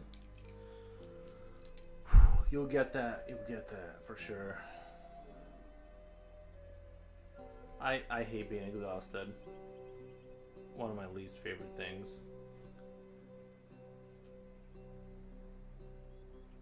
I sympathize.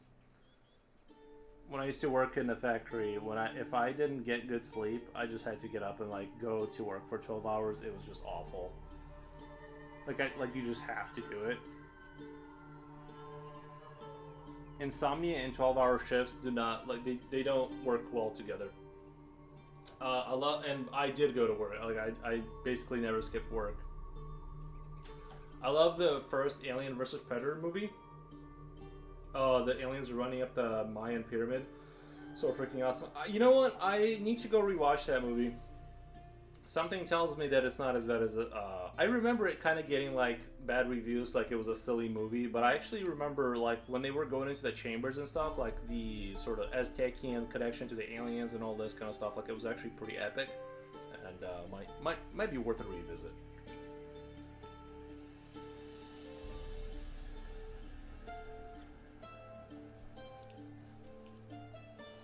I'm still gonna work on these guys a little bit more. I want them to look more better. I know more better is not proper English or whatever, but...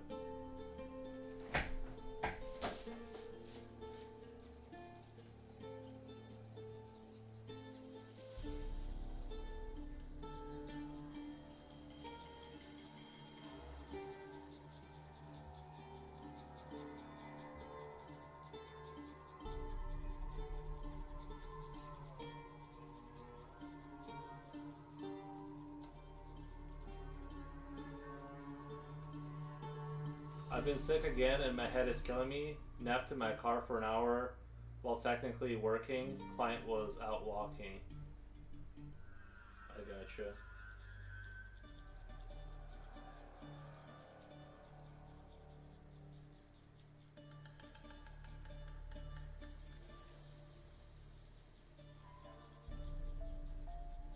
Yeah, I've started taking like a C vitamin thing in the morning and a iron supplement thing just in case. I don't know, but I've been popping some extra nutrients on the side outside of my I've been getting like really lucky. I haven't been sick in like I think it's been like over a year. Like I almost got sick once, but I caught it and I went to bed like early and like I unsicked myself, which honestly I actually like really enjoy. This is gonna sound really weird, but I actually kind of enjoy getting sick sometimes because like it lets me have guilt-free like rest. Like I can just sleep for like 3 days, and it's like just drifting in and out of consciousness like while you have fever dreams is actually kind of like a neat experience sometimes. Nothing unifies a group of people like a common enemy. Oh, I know, dude. I kind of believe on some level like we'll eventually like unironically end up having like a Helldivers or a Starship Troopers scenario, where that'll be like, because here's the thing, right? It's gonna sound like I'm advocating for like a one world government, but the thing is that if you think about it, all humans used to be like small tribes, and then tribes turned to like regional kingdoms into nations into empires. It seems like the next phase, and I'm not advocating for it. It just seems like this is like where things are going, as like the grand whole. Is that there will be like a unified Earth kind of thing, and then once you have a global federation, we're gonna like end up seeking out bugs and other planets and declaring war on them and justifying war, and that'll like unify humanity against like a what will be perceived as a disgusting like arachnid or whatever, like bugs, and something like that will end up happening. I kind of feel on some level.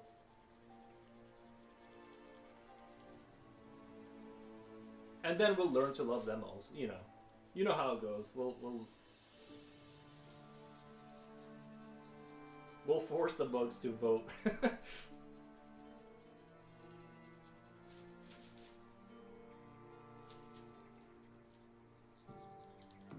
If they can't do democracy, they don't need to be alive.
movie is silly at times, but the idea and look is awesome. The first Starship Troopers movie.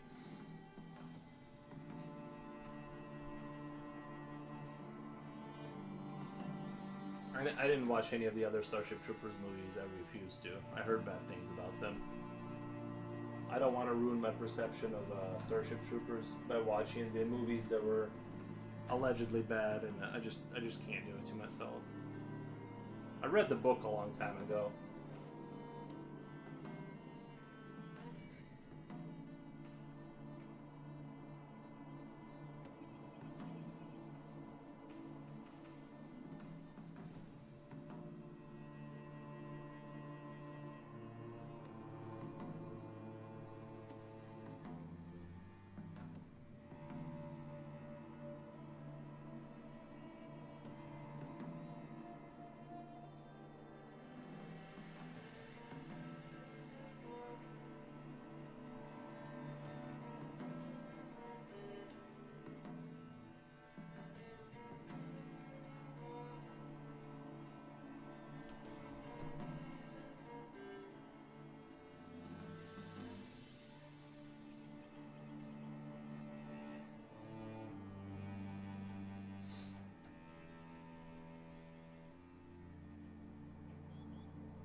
Verhoeven is a goat. Oh yeah, the guy. Yeah, the director. Yeah. Didn't he? Didn't he do the? Didn't he do? Didn't Verhoeven do RoboCop 2? Another one of my more. I mean, RoboCop. I feel like they're on the same level of like satire Starship Troopers in terms of silliness, but I really enjoyed RoboCop. It honestly made me want to be a police officer. Like, as cringe as it is to say, I was like, dude, that'd be like really cool. Like, you just follow the law, and people who don't follow the law, you just, you know, arrest them. I don't know. I thought it'd be like pretty cool to be RoboCop when I was a kid. Like, even with all the bad stuff that happened to him, I'm like, I don't know. It'd be like pretty cool to be a robot.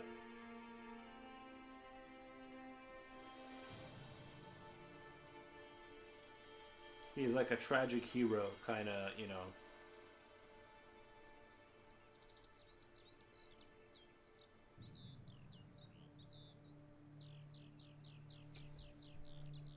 And he kind of looked, RoboCop kind of looked like he belonged in the Starship Troopers universe a little bit. You know what I mean? Kind of like the satire commercials and on the television, it all like fit.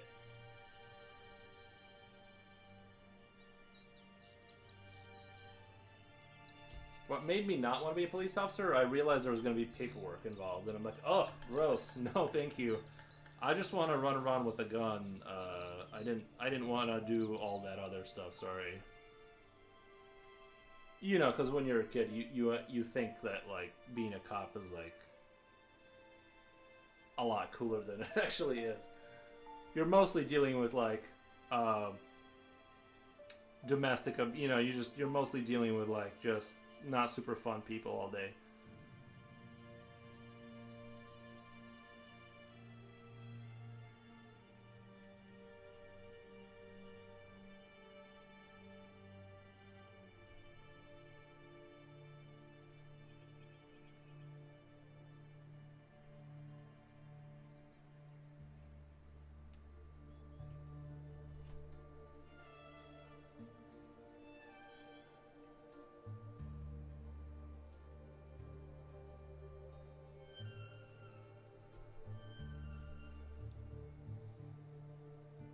The first AVP movie is silly at times, but yeah, I remember like liking it. I need to go back and rewatch it. I've been meaning to like rewatch all the Alien films. I'm just like lazy, or like after the stream I get distracted and I like forget. I'll end up going playing. I'll play. What's the name of it? Helldivers. By the way, I've been getting really crazy good at that game. Like my team got stuck. Like they got stuck fighting an army. I just walked around and like I did like all the locations by myself. And I think what happened was, I think the way the game allocates like memory is like, if there's a big battle happening and you run off, it's like less likely to spawn mobs near you, I think. And so I ran through the entire city and I took out all the alien outposts by myself because they weren't like spawning mobs near me. And I think that's like, I don't know. It had to have been that. It had to have been like memory allocation issue because like I should not have been able to take out the entire city by myself. But because they were busy fighting these giant hordes of Illuminates, it allowed me just to like walk around and not have mobs spawn near me essentially. So it felt pretty good to just clear the entire like area, but like all by myself. Everyone reminds me Adam Smasher, the villain in Cyberpunk 2077, like a complete opposite version. Everyone reminds me of Adam Smasher? What do you mean? How does everyone remind you of that? I don't even remember. The only villains I remember is like the Japanese family. I mean, I don't know if they were strictly villains, but like the guys that were running that corporation. That's the only thing I distinctly remember. If you're talking about that, like the robot guy, the big robot you end up fighting, he was pretty dope, like design wise.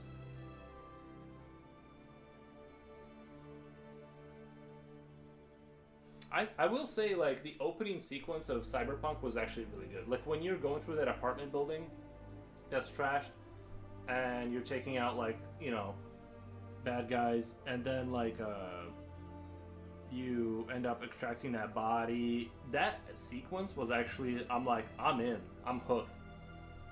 Yeah, like, that initial sequence of the Cyberpunk, I actually thought was, like, really well done. I will not deny that.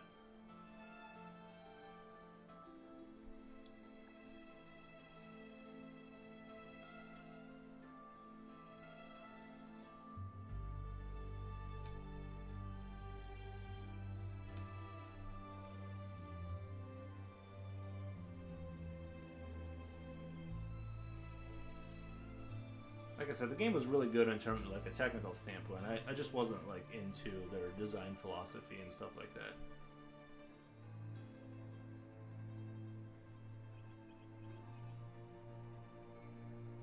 They could have had their rock and roll guy that was Keanu Reeves. They could have had Keanu Reeves be the counterbalance in terms of like, he was like, let's say he achieved money and status through being a rock and roll guy. And then he could have been like guiding the protagonist to be like, no, it's not about money or whatever. Like you start out as like this kind of like money, power, status guy, and then you like turn around. They could have done something interesting, I think. But I feel like the entire game, I was just not like into being the main protagonist. Like none of it appealed to me whatsoever.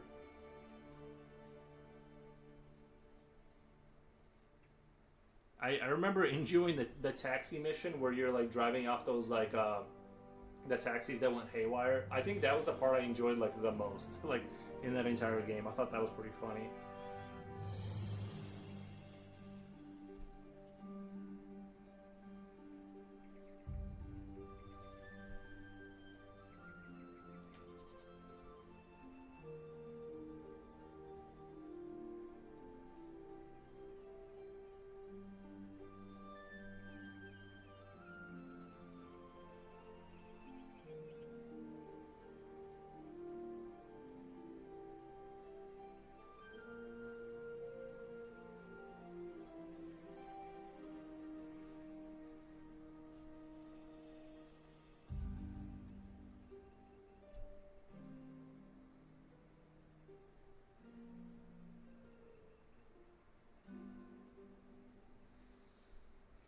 Dimitri, yo, what's going on, buddy?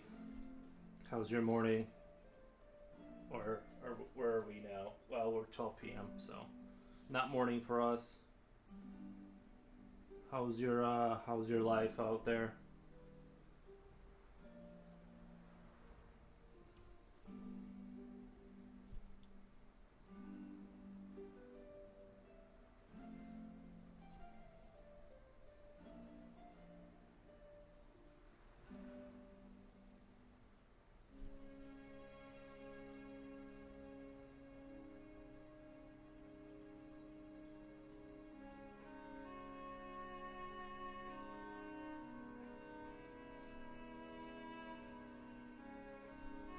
I'm working while I look at you. How was your day? Oh, it's been awesome. Today I had one of these typical, like I woke up at 5 a.m. I was a little tired, so I decided to like I decided to revisit I ate like a steak or something, and then like I went back to sleep for another couple hours. I'm like, that was great. So I did that, and so I feel like just wonderful, perfectly rested. I basically I was doing a little bit of double dipping. You know what I mean? I slept and then I just went back to sleep because I didn't quite feel rested, so I did a little double dip. Although I did have a weird dream the other night that I had a motorcycle and I got pulled over. In like the town I live too. It was weird.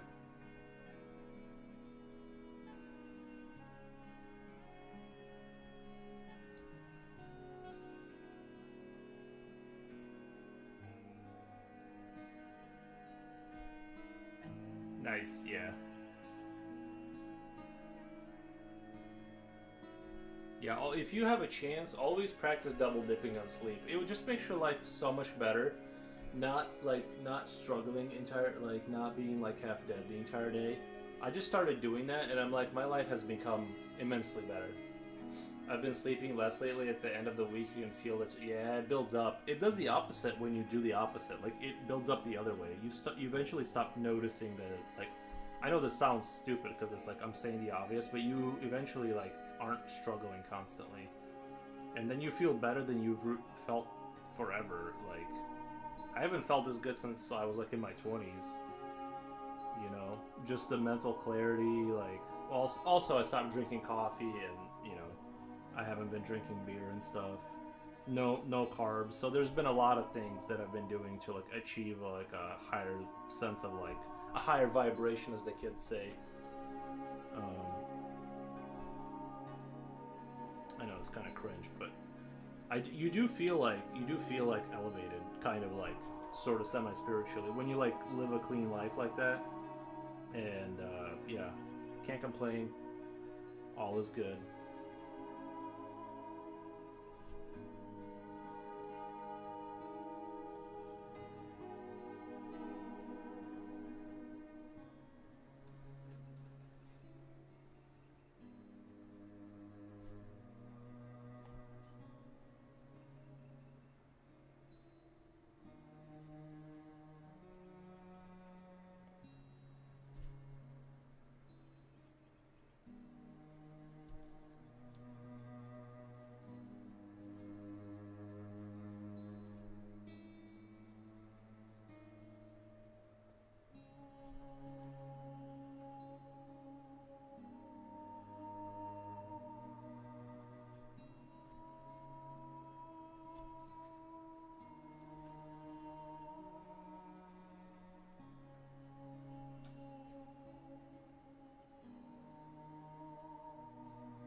Good habits. I meditated. Oh, so what? I meditated for 2 years using Zen Buddhism a while ago to better regulate my life. Each one has his tool. Nice, man. What did you? Did it help the meditation and stuff? Because I've never meditated like seriously. Like I mean, I've dabbled. You know what I mean? I've dabbled in it, but did you get something out of it? Like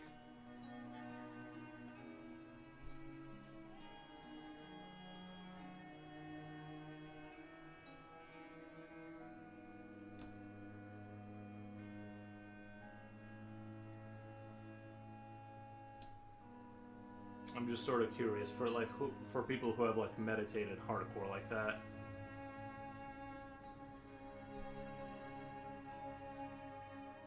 I guess I have a natural like inclination to like I'm a little bit eye rolly when it comes to like that kind of stuff. I think just I like a little bit like the meditation stuff is like I'm coming around to it, but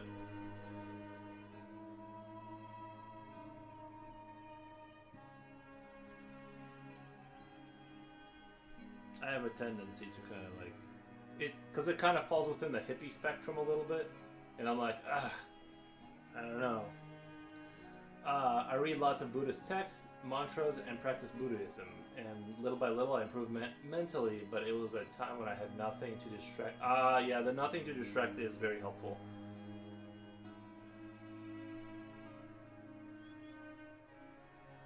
It is interesting how a lot of the like modern like physicists that are like coming out and suggesting that we live in a simulation, that it kind of falls in line with some of the Buddhist kind of teachings.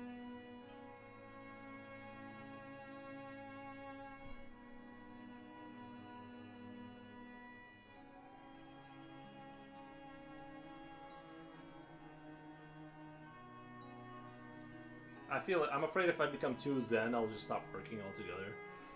Because I'm just like, what's the point? You gotta like keep the spark of the ego alive just enough to like feed yourself.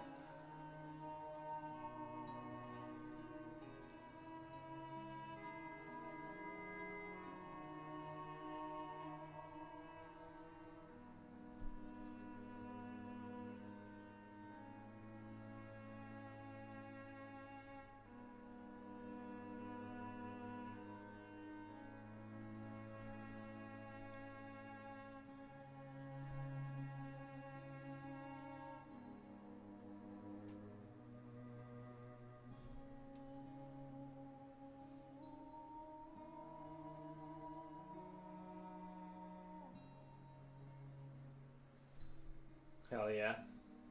I think meditation, this is on YouTube, I think meditation is sitting with yourself until the fog of everyday fades away and you can see the inner workings clearly underneath. Like lifting the hood and looking at the engine.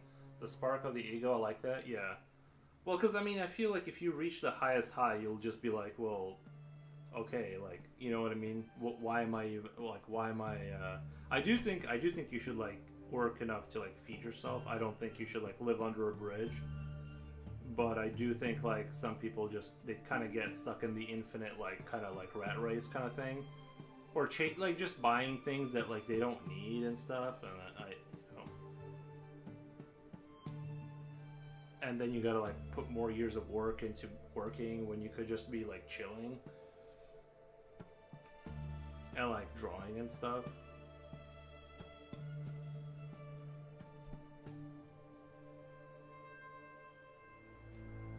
But it's hard to argue with how happy I was on a motorcycle. You know what I mean? Like, it's just like, that costs money, and that was a good experience, so it's hard for me to argue, like, that was something I felt, like, very happy to go through. The motorcycle phase. And it's like, you gotta work to have that. It didn't just come out of, like, sort of, you know, not meditate, but you know what I mean, just, like, thinking about it. You do need to, like, earn resources to have some of these nice experiences.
Exactly. They buy things to fulfill themselves internally for a short time. I have what is necessary and I live in the present. I'm aware of what surrounds us, right? The image of the burning monk really fascinates me. Seems like he tapped into understanding pain, how to allow it to hurt. The image of the burning monk looks phenomenal. Way to go! Nice. Yeah, I'm dude. If I could just sit here and draw all day, like every day, I'd be super satisfied with that life.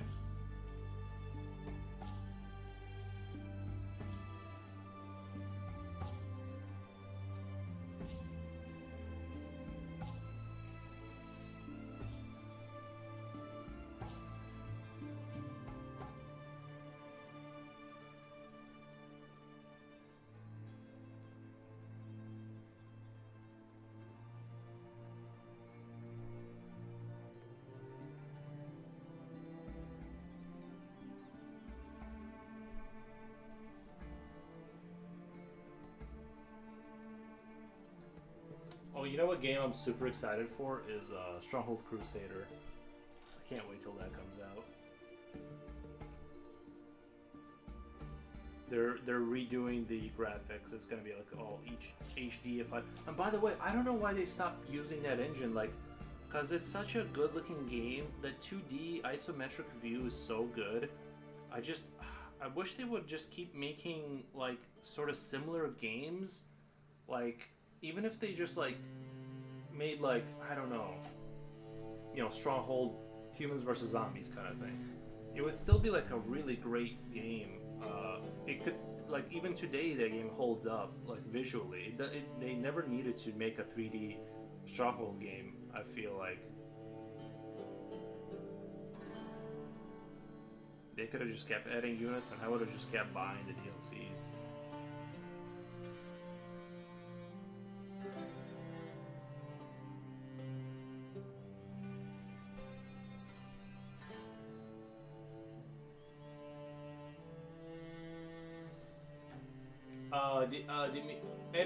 Abby the first, welcome to the stream. What game? Oh, Stronghold Crusader. I want that game really bad. I'm telling you, those isometric 2D games were like really good. Like, there's some kind of like magic about the way they look that 3D just doesn't give you sometimes. There's like a strictness in the pixels, the way the world kind of interacts with you. I don't know. I thought Stronghold was always strongest when it was on a 2D engine. If the object of having more money would not make you change what you do today, then you are rich. Yeah, I probably wouldn't. I don't know. It's partially because I don't like to leave my house, and I probably maybe like, I don't know what I would change, but I'm pretty legit happy. I don't have anything to complain about. I would just keep posting it on Instagram. Never played it. I should try it. Yeah, it has a little bit of a steep learning curve, Stronghold, but it's overall like the game is like one of my all-time favorites. And it's like when they remade the Stronghold, the not Crusader but the European one, they did not add the bots, which is half the game. Is like when you're fighting the bots, it's like that's basically what most of what you play is versus AI, and they didn't include that into the game, which was like, that's the game. You know what I mean? It's like like you didn't put the game in the game. You just gave us the campaign. That's like the intro. That's like just get the taste buds going. It's last weekend I was playing Mandragora, Whispers of the Wish Tree. It is pixelated platform style. Yeah, I do like I'm a sucker for. Well, maybe I just have, I played it when I was a kid, so it's like I'm gonna always have like warm fuzzy feelings about games I played as a kid. Especially like it's kind of like a complicated game in terms of like the economy and stuff. Like it's not like you have to like when you have a military in that game, you have to continually like feed them and stuff. So it's kind of like it's one of those games where you're resource bound from every direction. You don't just like buy troops and then they just exist. You have to keep feeding them.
I like management games, but the last one I played was Lexon.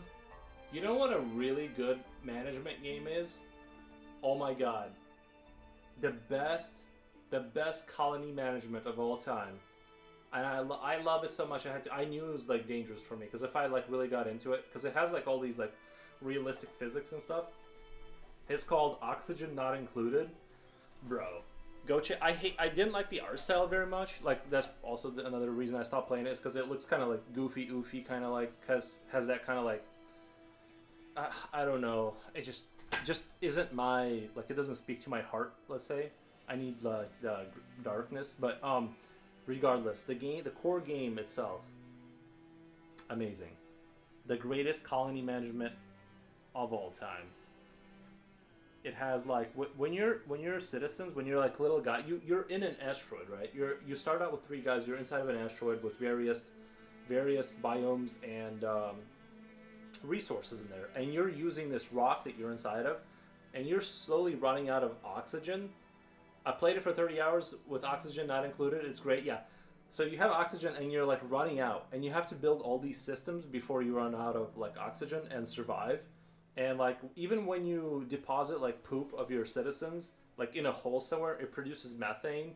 So like you can actually like I've built like chambers where it would like build up that gas and you use it for energy.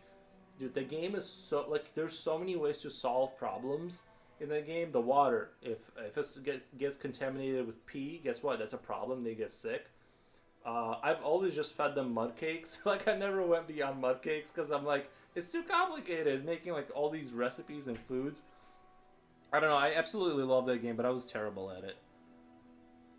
I feel bad for citizens that were under my command because like I'm like I'm sorry, you guys are eating mud cakes till you die. So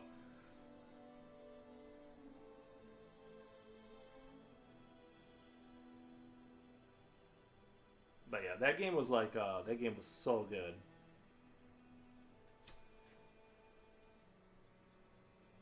I think it was really CPU heavy because like once you got past like 30 citizens, like it would like really slow the game down. I'm gonna go back and play. All right, gotta go. Catch you on the flip side. Thank you, Luke Oakley, for hanging out. Appreciate it, man.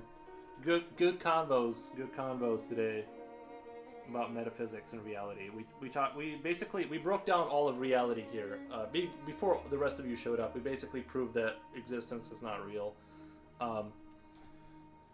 If you have your brain 100% in that game, it would be nice if you played games like that someday during the week too. It would be fun. I did one time. I kind of signed up with a guy to make a video game, and I was streaming under software and game development for a month, and I absolutely destroyed my channel. So I'm very very hesitant about like messing with the formula.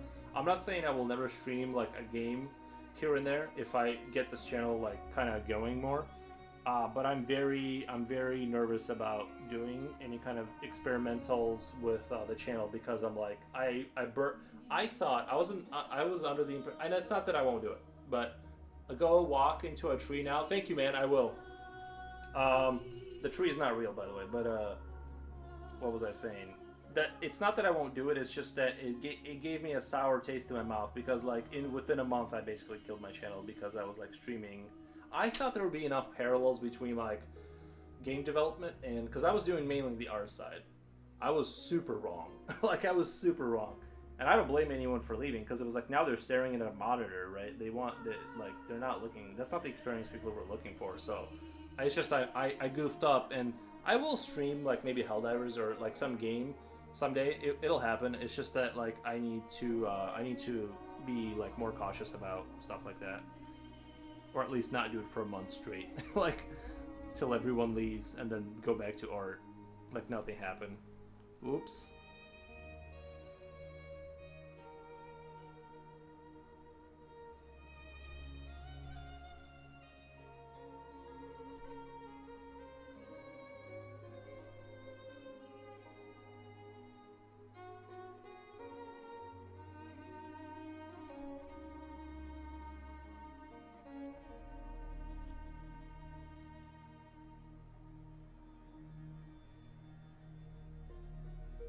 But yeah, we will do it. We will do it.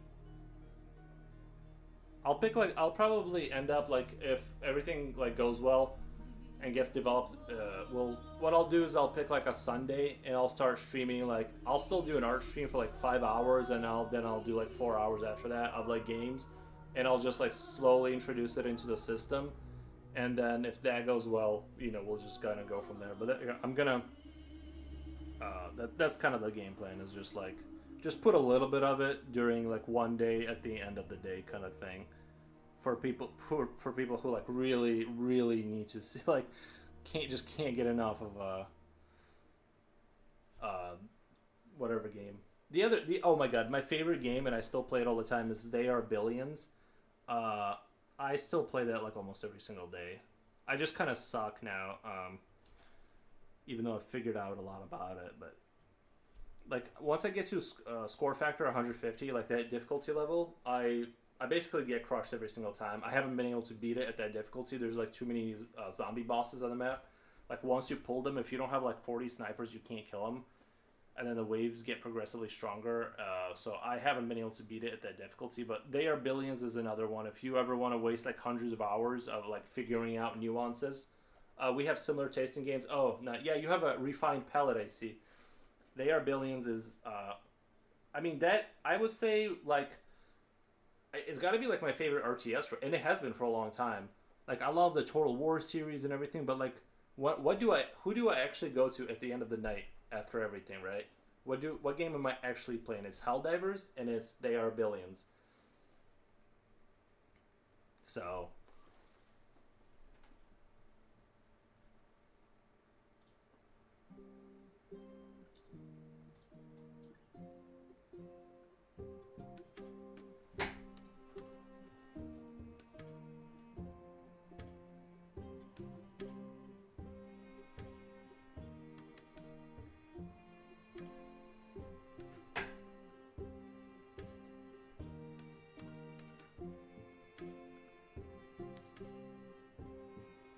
and I've always been into games like that. Like when I was a kid, I would play a lot of or I would try to play Heroes of Might and Magic. I didn't really like fully understand that game, but like anything with like armies and income and management, I'm like, oh my god, sign me up.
these little guys are starting to look like something.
Good music. Thank you, man. This is from Stronghold Emotional and Relaxing Music.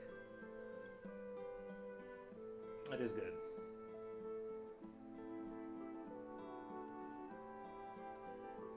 Good music for makes you want to frolic in the wheat fields or whatever peasants did back in the day. You know, I'm not sure what kind of entertainment they had, except for frolicking when the Black Plague wasn't around.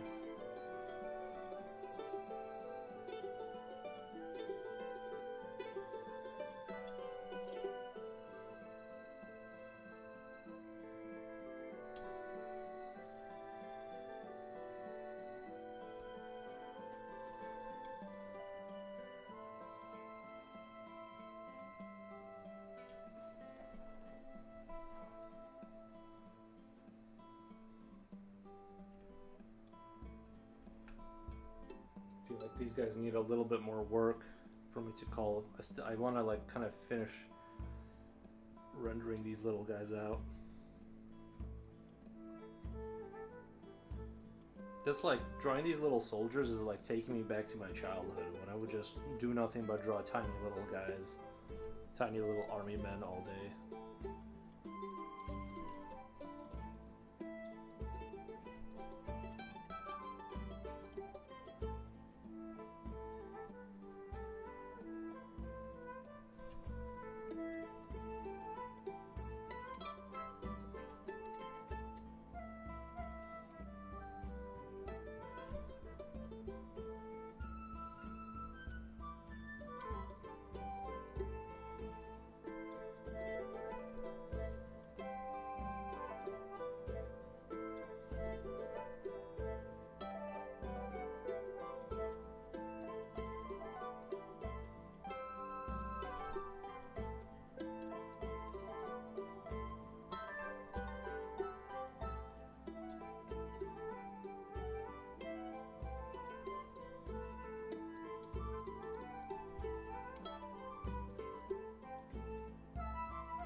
Guys, I think I am going to end up doing the coffee thing, though. Coffee and micron pens, I think that would be a good combo for like creative monster drawing.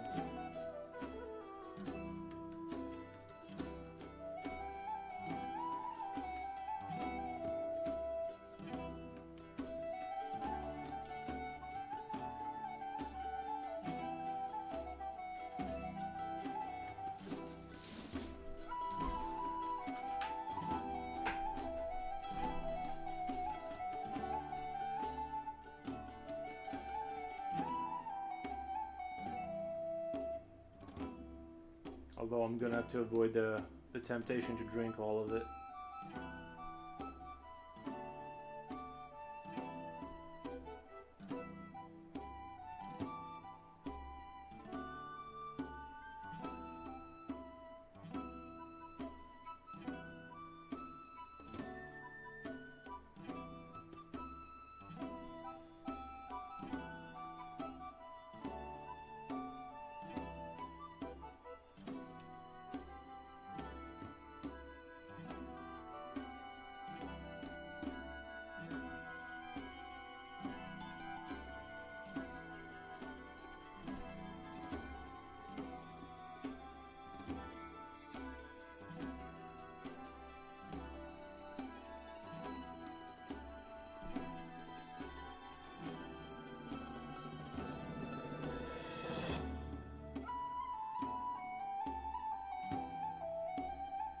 This flute solo really slaps, though.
Do you sell the art you make, or is it for a company?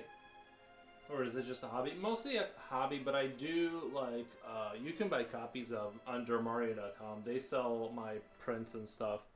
I just don't want to do prints and do the logistics of like sending stuff out. I will do commissions once in a while, or work with companies once in a while, but mostly it's a hobby. I just enjoy streaming and like just babbling and talking about nonsense. It's like like just babbling and drawing like weird stuff is like two favorite things maybe.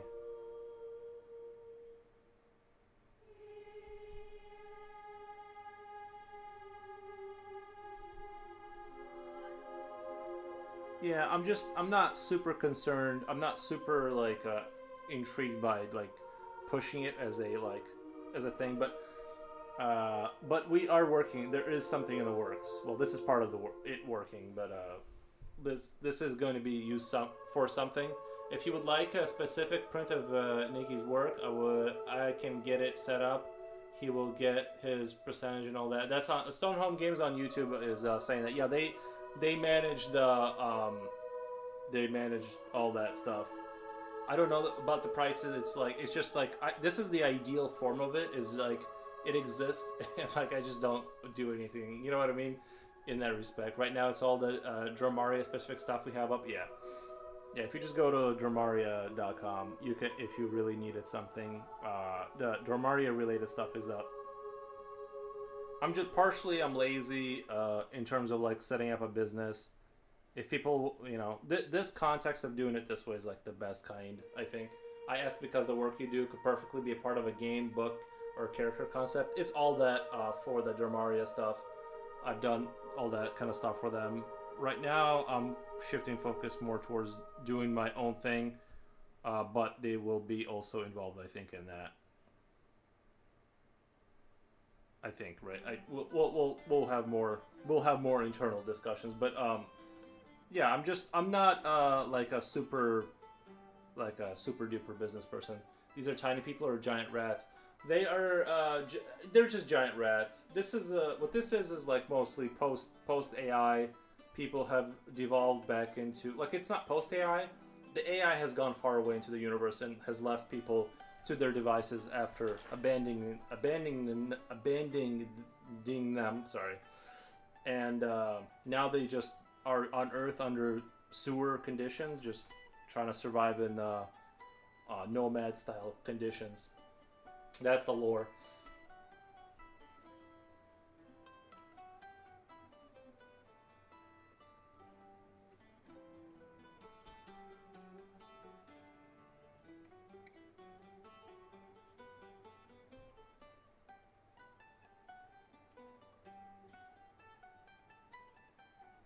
But this was definitely like off the cuff kind of picture. I didn't have a solid idea. I just kind of went with whatever felt right at the time, and that's kind of how we ended up here.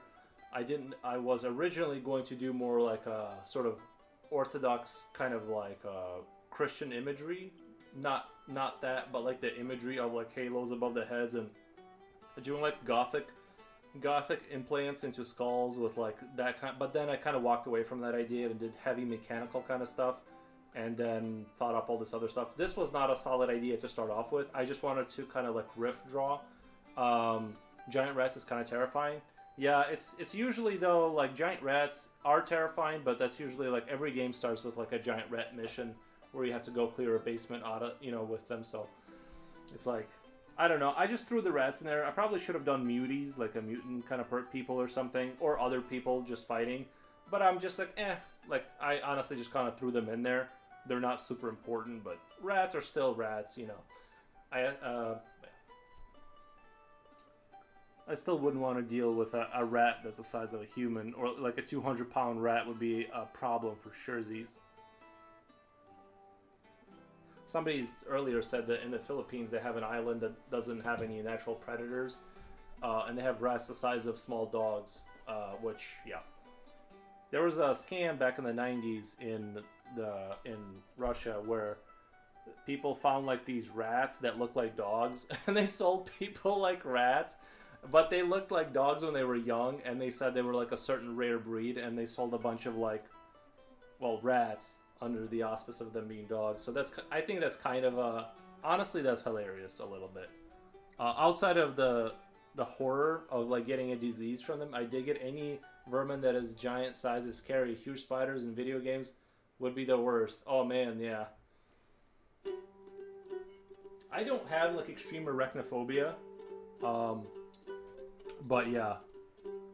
Still, I think I've become more tolerant towards spiders in general, just because if they kind of stick to their corner and they know what the rules of the house are, I pretty much let it go. If they, however, are sort of near the PC or they're getting close to me, then that is what that's what they chose in life, and that's just the wrong path to have chosen. But I leave them alone if they kind of stay in their corner nowadays.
saying spiders are cool, but a spider the size of a go-kart I would run. Yeah, I would too.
I heard from somebody somewhere that the reason insects aren't bigger is because of the oxygen density on Earth has fallen. It used to because they don't have lungs, so they can't push air in like mammals. Mammals can get to large sizes because they can sort of force large amounts of oxygen in, but because bugs can't, they sort of remain small. And the reason, like I said, the reason that they're small, and they would be bigger if the oxygen density were to change. So that's kind of a fun thought, that we're only here on Earth being dominant because circumstances just happen to work out in our favor. For now.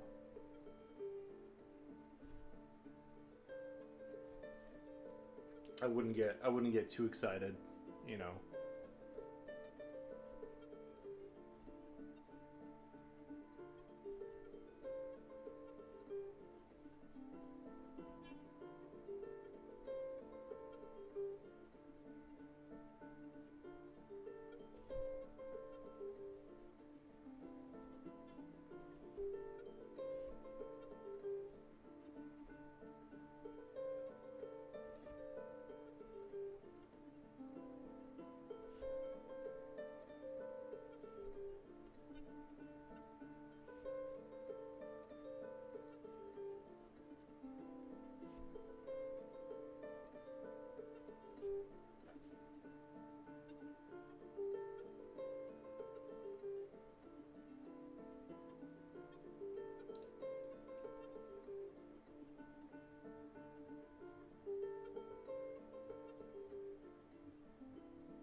Yeah, I'm definitely gonna go watch AVP after this stream.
What do you think the best Predator piece of media is?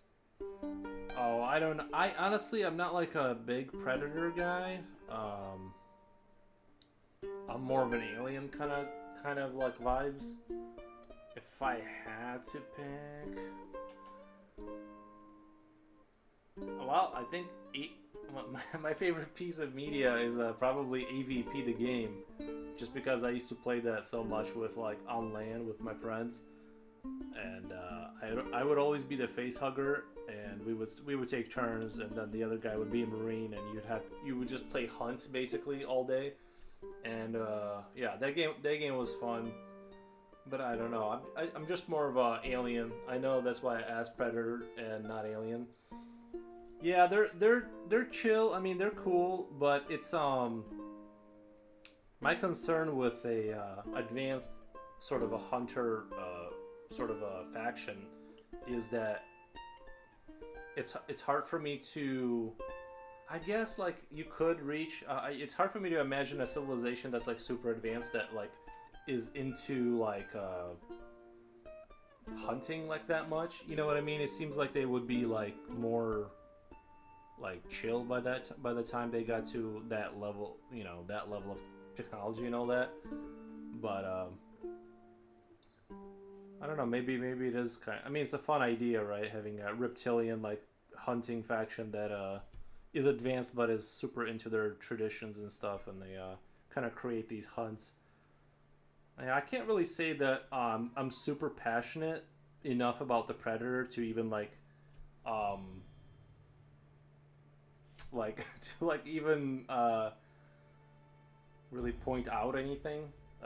Like I like the Predator design and stuff like that. I think they're cool, but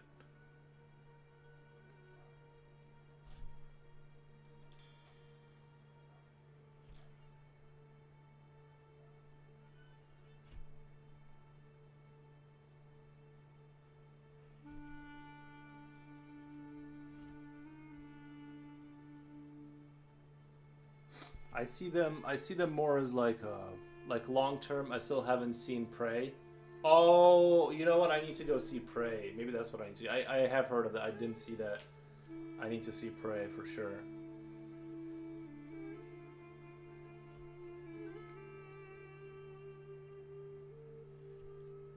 I don't see long term.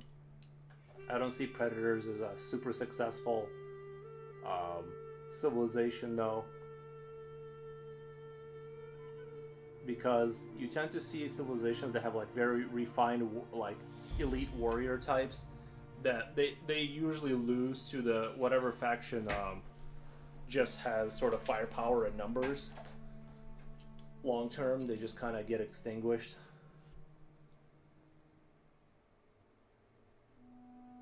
But they are cool.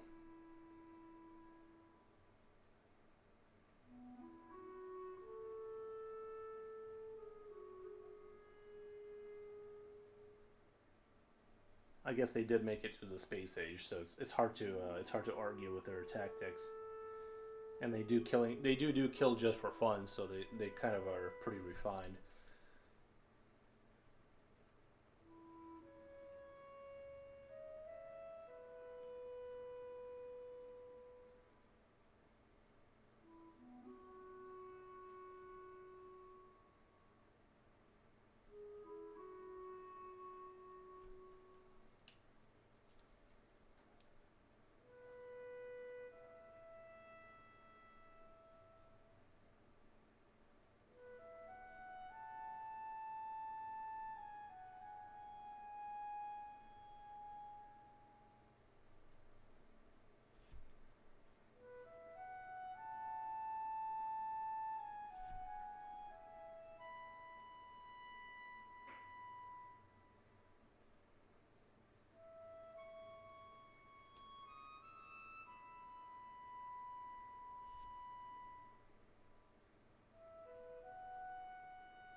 Good afternoon. Art looks sick. Thank you, man.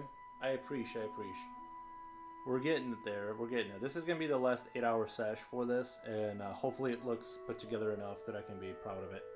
It just there was so much going on in here that I just needed the extra time to like render things out and kind of. I was hoping to make these guys darker too. Like I wanted them to be more shrouded in darkness, but I have to be like very careful not to overdo it too.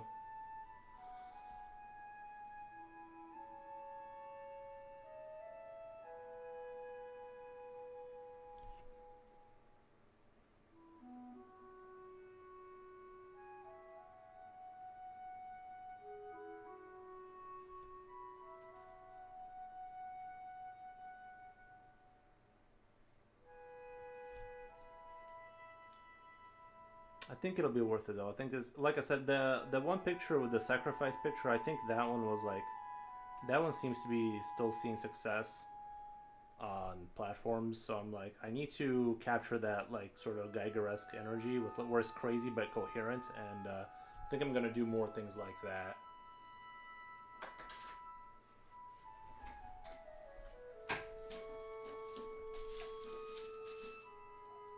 I can't believe it's already been 3 hours of this. Time flies.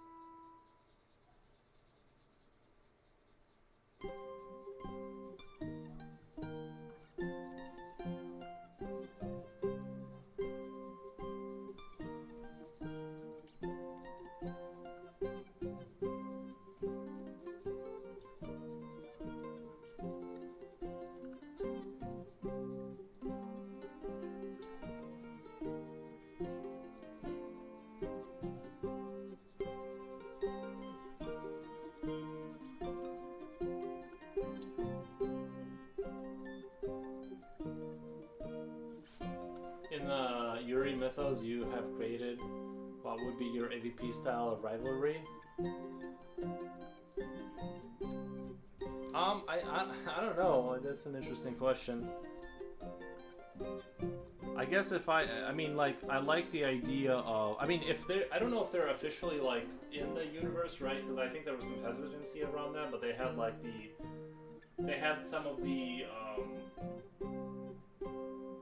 some comic books have them together and some movies, so they're, like, they are enough together to where it's, like, kind of, like, are they really confirmed, like, they're in the Weyland-Yutani, like, predators exist in that universe? I actually don't mind. I don't think that's too silly of a concept at all.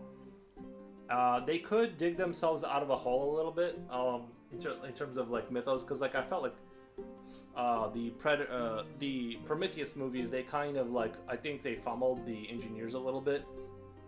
They could say that they could have a skyhook and be like kind of do a like a crazy, like this would have to be executed perfectly, but they could say that actually the predators created the, like, put the predators at the tippity top of the like right below eldritch gods, right? Like they actually created the engineers, because their technology kind of looks, if you look at their spaceships and stuff, right, it looks sort of crazy too. They could go down the road of saying that actually the predators sort of have reached the highest high in terms of civilizational status. They created the engineers, they allowed the engineers to create humans to basically fill the universe with like hunting prey that they can like kill at leisure kind of thing. That would be a way to dig their way out of the hole, out of the like the current sort of Promethean sort of mythos of that like kind of was like, it would like kind of make sense why they're angry and jealous at the human creation, because they are a creation. If the predators kind of, if they made, but it would be rough because like it'd be tough because like it's, you know, there's so much silliness around the predators that, but I think like that's if I just had like infinite money and they let me, that's maybe what I would try to do, is basically rearrange the hierarchy and maybe put them at the top. And as long as you could do it right. I mean, imagine the reveal if they make another Promethean style movie, right? Humans go into space to discover like what we were created by. They think it's a space jockey, whatever, but then like it kind of goes in that direction. But then like halfway, 2/3 of the way in the movie, or maybe not 2/3, like 1/3 of the way in the movie, just kind of you reveal that it's actually, or strongly suggested as the predators that are at the top, and they're just sort of pulling all the strings. I think that would be sort of interesting.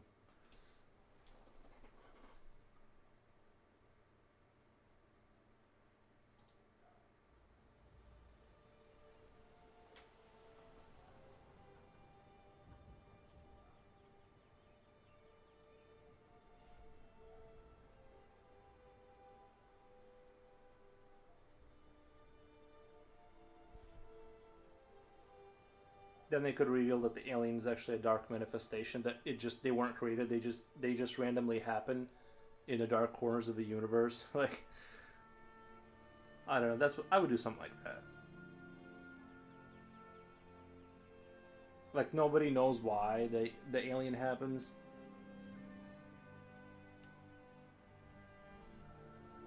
Unless they already, I think in the last movie, right, the Romulus or whatever, they kind of confirmed that the alien was developed with the black goo, but the black goo came from the engineers, right? And if we say the predators are on top of that, then you know what I mean. Like they could kind of, I don't know, I would do something like that.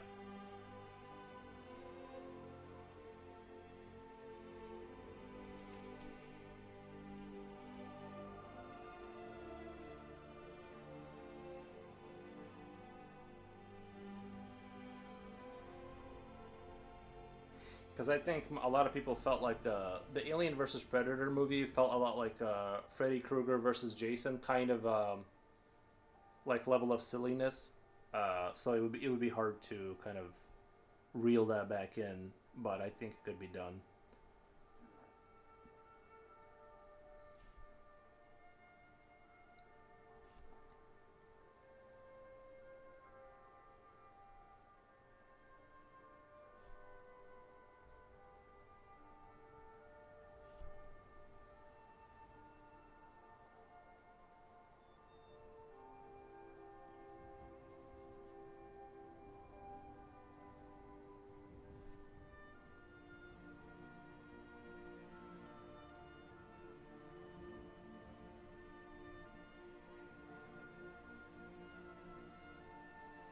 I don't know. It seems to honestly, I feel like if you could do it that way, and like you could competently like rearrange that it was actually the predators that were the masters of the universe that created everything, and do it competently, that would add so it would like save the universe. Because right now, with having answered all the questions about mankind's origins, there isn't that mystique around it. I feel like it's sort of dead, because it's like it's sort of like once you answer the question, then there's like no, it's just like it just is what it is. So I think they need to like shake they need to pick up the little globe of fake snow and like shake it up.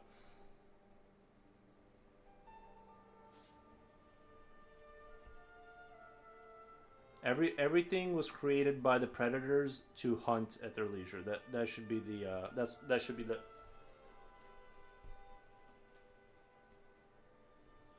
the next movie.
those rats need to be a little darkened in. Need to darken them in a little bit.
I like my rats shrouded in darkness, of course. So you know how it goes. Is a brightly lit rat even a rat? If its instincts don't tell it to go into the darkness.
Dimitri,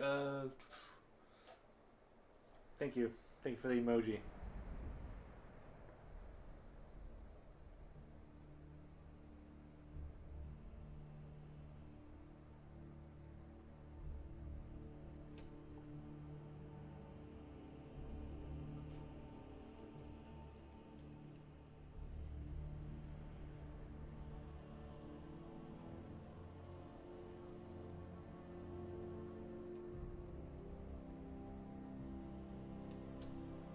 I think maybe tomorrow, like I'm gonna get this done tonight. I think this is definitely getting done tonight, but I think tomorrow maybe I'll get my case on paper, that like really thick paper, and maybe I'll do the old like the stain techniques and try and do like the make stuff up kind of picture. Like random blotches, and then use the micron pen to kind of outline it and kind of create things out of that. I think that could be like a very fun experiment.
This is starting to look like something here.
I could probably just use my acrylic paints, right, for that kind of stuff. I could probably just water down acrylic paint and do the same thing, I think.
Do you guys think that... You guys know how Disney does that, like, Star Wars theme park where you can, like, walk around and there's, like, stormtroopers walking around and, like, officers and all this good stuff and Jedi?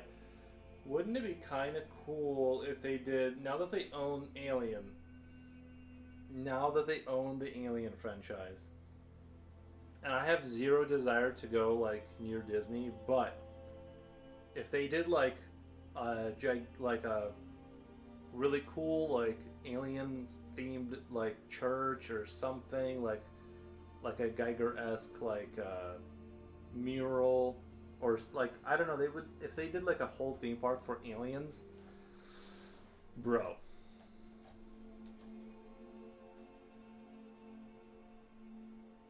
I might have to go and see that. And I'm not even like into that kind of, I'm not into like going places, but for the sake of the alien, I might go.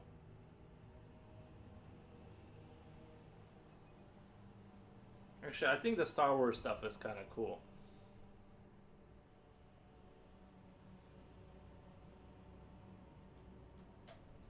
But I'm like lukewarm on Star Wars. I'm an enjoyer, but I'm not like a promoter of it.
That's what I told him. He needs some producers up in here.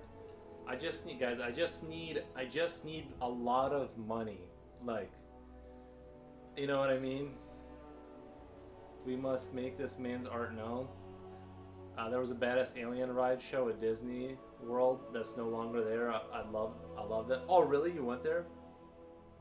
That would be dope. That would be dope. I would just like to walk around like a building, like, you know how like at a certain point of every alien movie, there's like the last two people that are alive. They're walking through the slimy corridors, and there's people hanging like on the walls, and the aliens are around every corner. The egg sacs are like throbbing, waiting to open and kill them. That would be fun to go through and experience.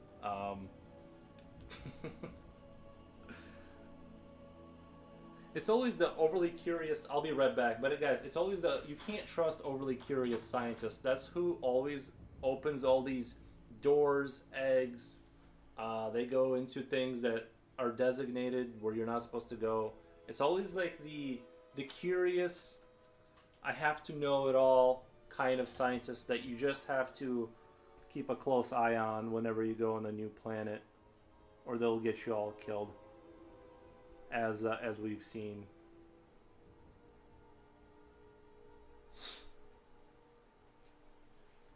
You got some graphite on your forehead, dude. There's no way to. I believe you, but there's no way to get through a session without. It's the mark of the artist. I just, in the same way, a coal miner is covered in dust. I am too. It's a sacrifice I have to do. I can't. And the androids. Oh my god, yeah, that would actually be really fun if you got to go on like a vacation.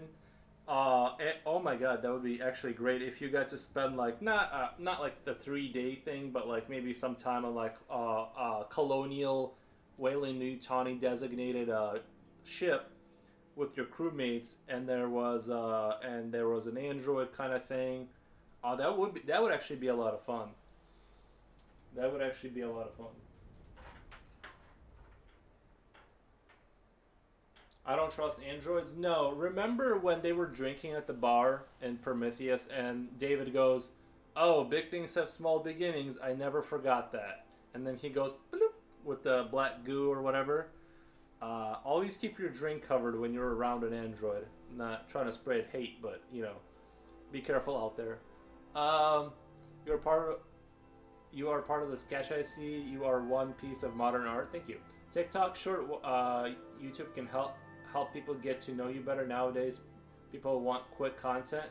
Yeah, I tried doing the TikTok. Like, I would compress my things into like the 7 hours into like a 40-second thing, and I think I just didn't. I needed to do it longer or something. It didn't really go for me, but maybe on YouTube it would go a little bit better.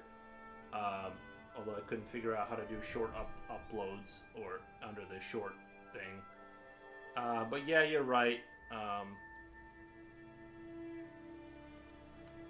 I need to figure out a way to do short content or short form content for this because I need outreach. I need to find like an editor that'll like do it for like that would just push out my rants that I do sometimes and push out like the sped up versions of this onto the internet because those probably if they caught on they probably would do a little bit better. I think getting a stream caught on is like kind of rough, dude. If you're just streaming on YouTube, it's like it's a slow burn to get that going. It's not impossible, but it's especially if you're doing like art. If I was doing like crazy stuff, like talking about whatever the crazy like drama, then yeah, you can probably get that kind of moving. But it's hard to do with art. I've seen a guy who has like he's like a pro artist and he has 300,000 followers or subscribers on YouTube, and he had like 150 people watching him. So you gotta divide that by 300,000. You can imagine what the conversion ratio is to a live viewer. It's a rough go to get that dream going, but it's not impossible. It's just hard to kind of catch you gotta tickle the algorithm just right. But yeah, I do agree that I need to. The thing is I only have so much energy, and I gotta do other things outside of this. For me to like sit after a stream and like edit for 2 hours, I'm like, just can't do it. I gotta save Super Earth. Sorry, I gotta do other things. So I don't know. Well, I need to find like an editor that'll compress the things and make a separate channel, and then we were actually talking about some clips for him. I don't know how to make short span attention clips. FOROS, it must be edited. I'll be driving. Be right back. No, yeah, I would have to like pay somebody to do it, just because I just don't have the energy to like do an 8-hour stream and then do editing. At least I just don't want to. But if I could find someone I could pay money down the road, and they could clip the stream, the rants, and then compress the video to like just this 7 hours, boom, 40 seconds. Short video, see if it'll take off. You do that for 6 months, and that might, that'll get some people who, some people will stumble into your stuff and like it. They might stop by the stream, that kind of thing.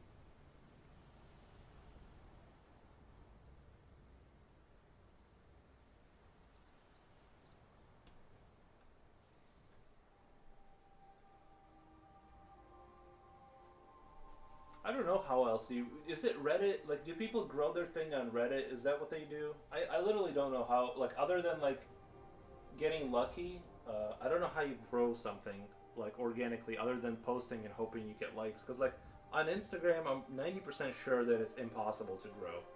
Like, as an art, like, your channel basically grows, like, at such meager, it doesn't matter how good your stuff is. It like, unless you have a name, maybe, like, but I don't see,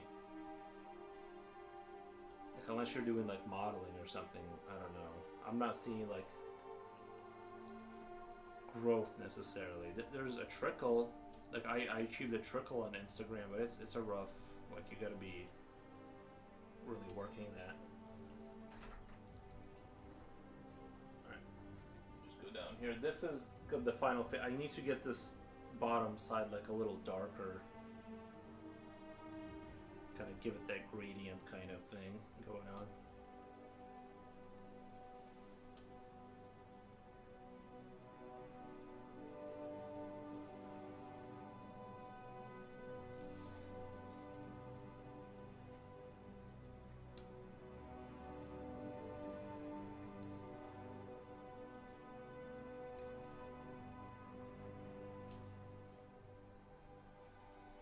It is crazy how dark this pencil is. Well, it's charcoal, but you know.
Get in with someone else who's big.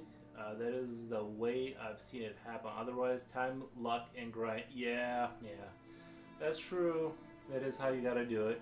I'm in this stream. I feel a lot of peace. Good content for us. Thank you, man.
seconds. I'll be right back. Give me 1 second.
Delicious water.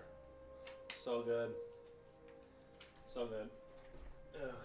Let me check my social media and make sure nothing fell apart.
Poshi, what a trip. Nice, man. You go for a drive, you said? What the? I really need to lay off caffeine. Oh my god, dude, I'm off coffee, but I have, like I said, I take the caffeine pills to like not have the headache, but I've been leaning on those too hard too. Like, picked up my sister-in-law and dad. Nice. What the?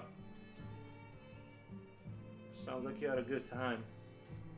I think I'm gonna get this done tonight. I just wanna like properly. There's so much like subtle shading. Like I'm trying to get these gears here to be like darker so they look like they're in the back more, or you know, relative to the skull, keep the skull bright. And I'm just like slowly getting it there, but it's like really slow. I shouted at a guy who semi-blocked our parking. What? My anger issues are back. It looks like AI.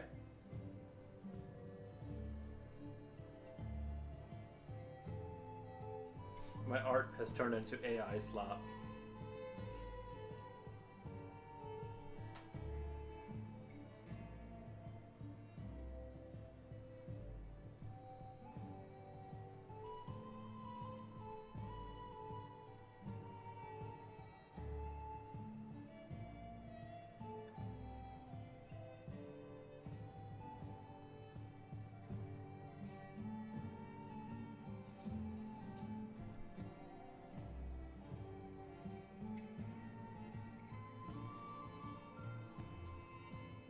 FOROS AI conspiracy debunked. You are AI self. I was talking about that the other day. That how do you know you're not AI? Like, how do you know you're not getting Truman showed? Like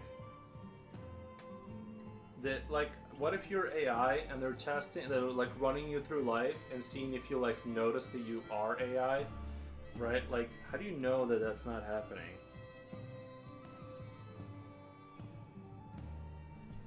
You know?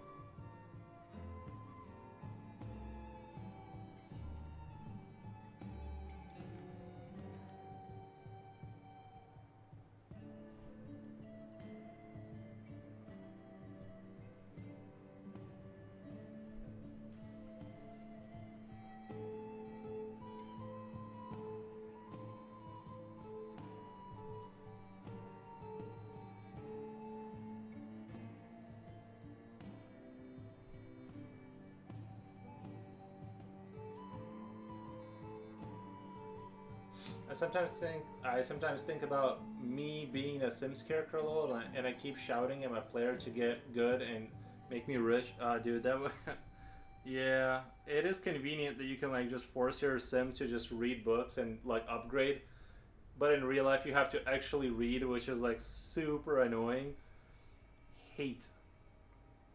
Yeah, there's been a book like right by my feet for like a month that I've been meaning to like just open, and I'm like, I'll read chat instead.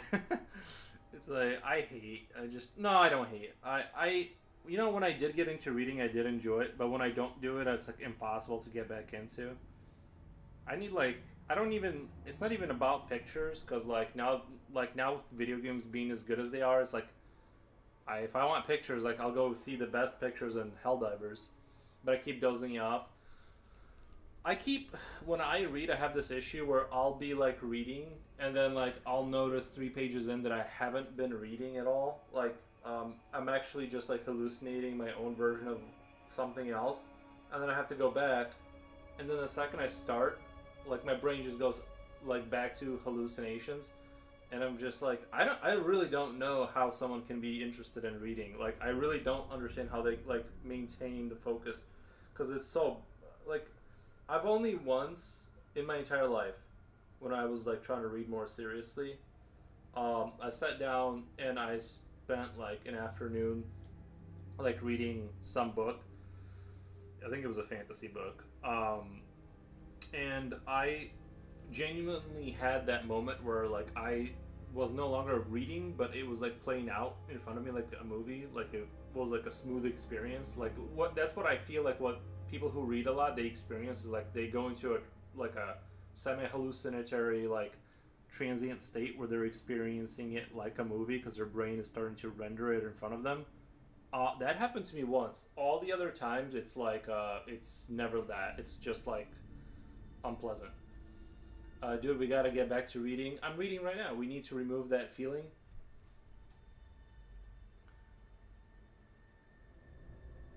I'm reading. I read chat, bro. I read chat.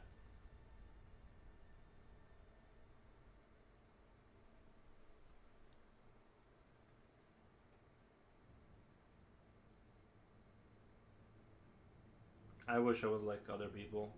Well, I say that, but then not really. I like that other people enjoy reading. I just don't want to be one of them.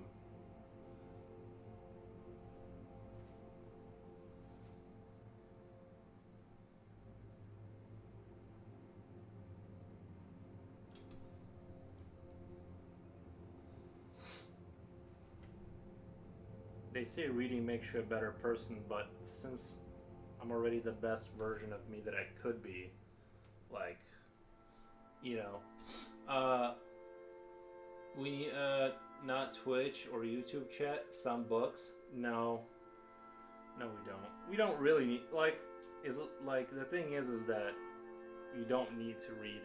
Like you actually don't.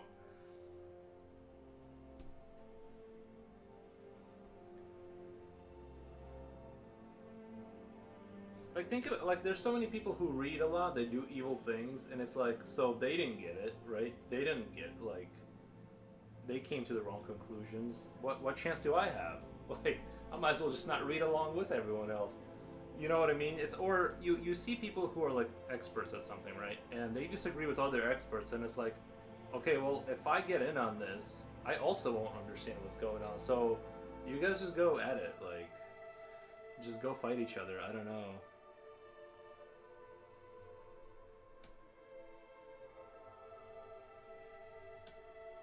I'll just sit here and hallucinate in front of a piece of paper all day.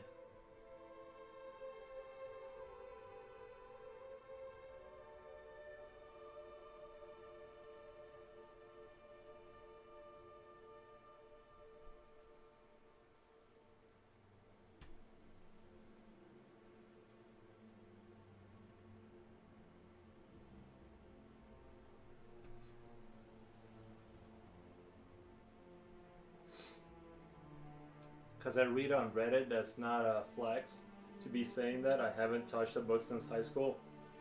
I have touched a book. I have actually come into contact with a book.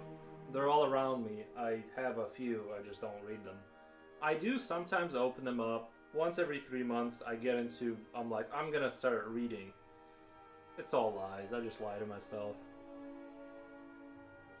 I do think I've gotten a lot better at reading since I started streaming, just because the only way to communicate is through chat.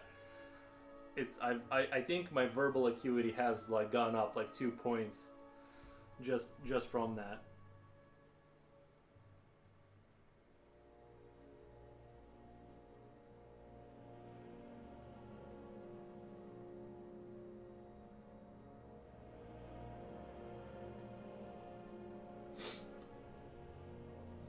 We got a read, bro, for the future.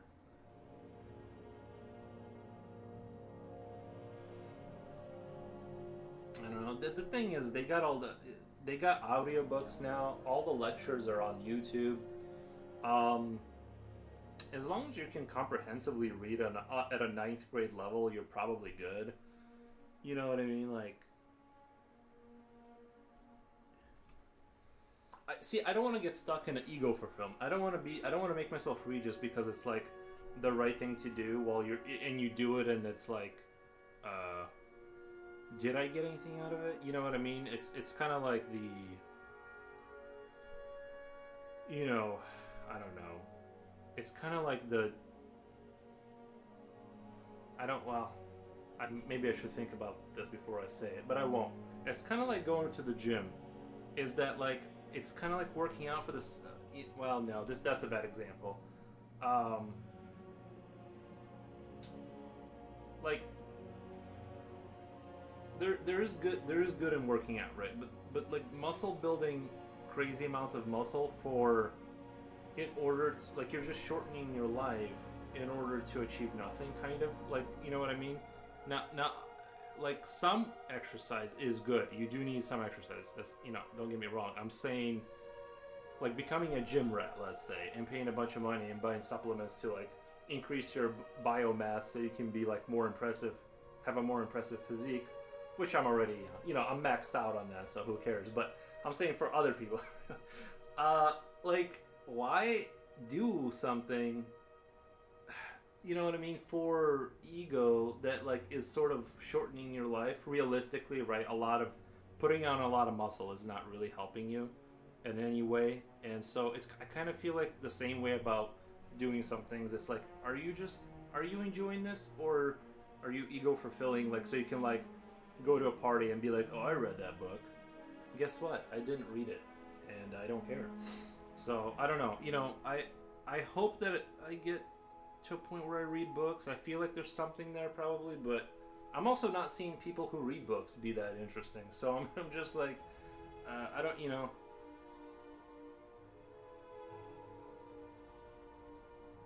how many are in there reading it for something, and how many are doing it for the, like, to have a higher verbal sort of ability to like impress people, kind of thing. You know what I mean? I don't know.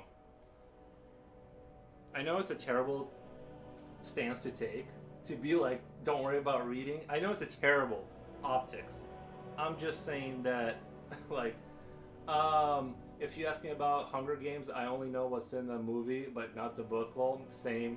Honestly, I think the Hunger Games was not a bad movie. I was really expecting to like viscerally hate it, just like hate. And then I actually sat down and watched it. I'm like, that actually, like, I really enjoyed the Hunger Games, genuinely. And I think I saw 2 of them. And I was actually thoroughly impressed. Actually, I liked it better when they got out of the Hunter Games stuff and they started showing like the external world and like the war and stuff. I was like, oh, this is actually, now you piqued my interest.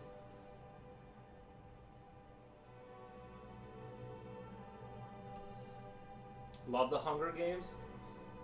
I would say like I said, I was shocked by how good the movies were. I was expecting to just like I was literally be like turned it on, ready to like have it like cuddle me to sleep, because like I'm like, this is gonna be boring.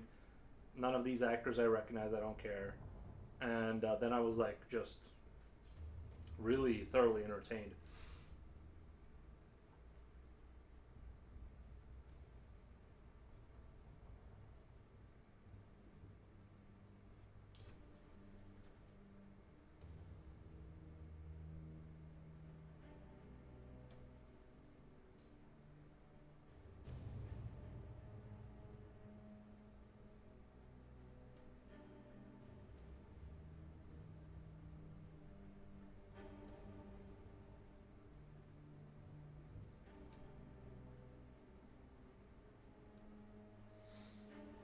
The new one was okay. I may have not seen the new one. I think I expected too much, but I love all the characters portrayed. Yeah. I agree, basically.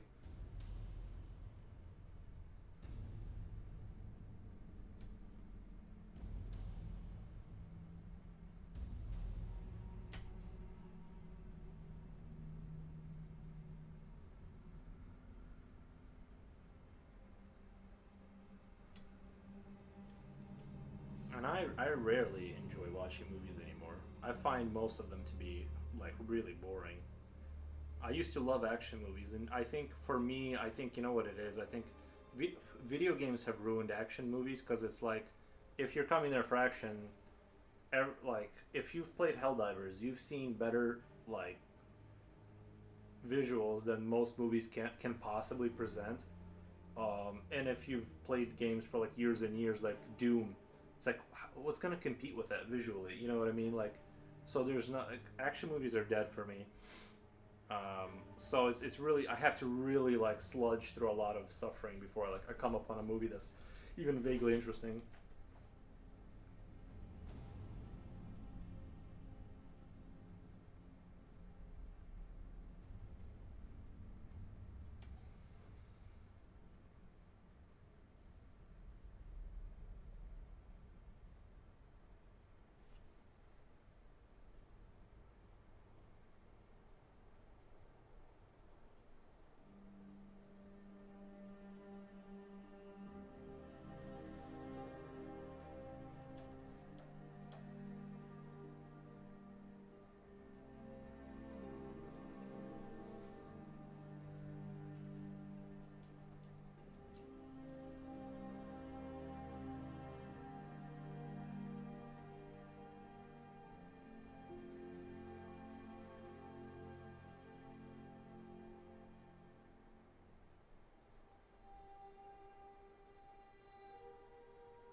Sound Deer, welcome. Shower, be right back. Thank you.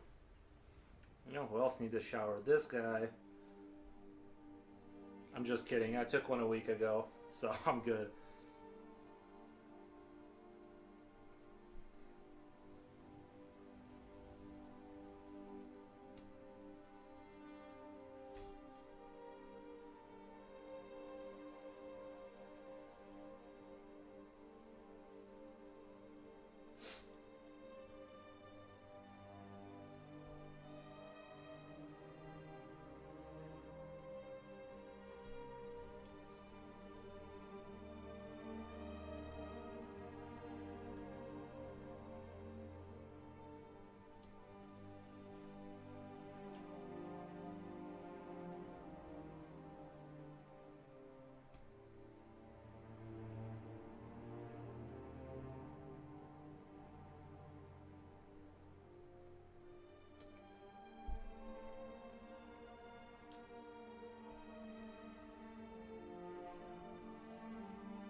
But the show must go on.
Should I put a dash of blue in here? Like, or is that a bad idea?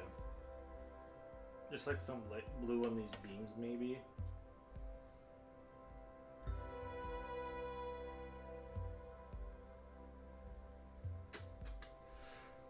Kinda tempting.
I think that looks super sweet for some reason.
Back. Nice, man. How was the shower?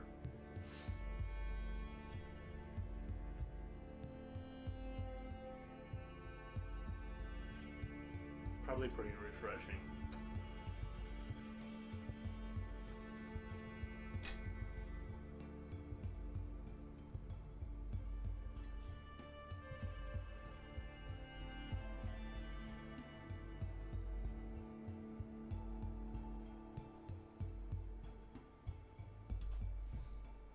I know my dog just wants to leave whenever I bring him taking a bath. He's not a bath enjoyer.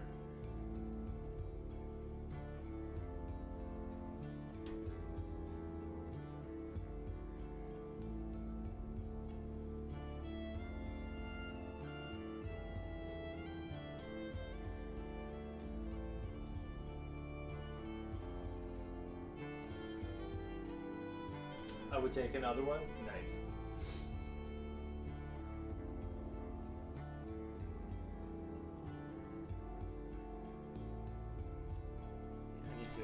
I need to cut my hair pretty soon because it gets to that point where you gotta like really rinse it and wash it all the time, and I try to maintain my like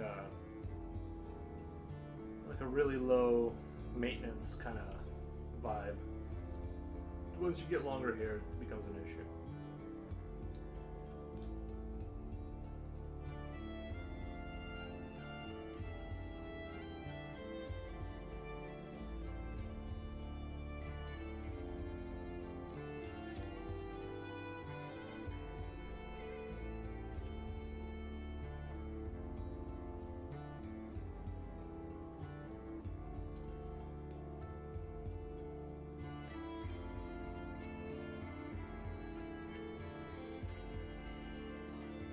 Oh my god.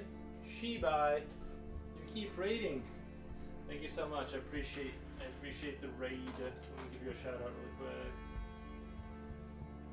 The French are supportive. Shout out. Did I spell that right? I don't think I spelled that right.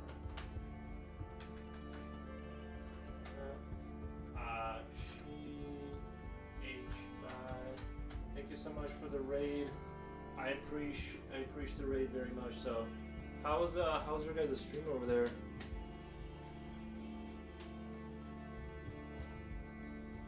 Bonjour, bonjour.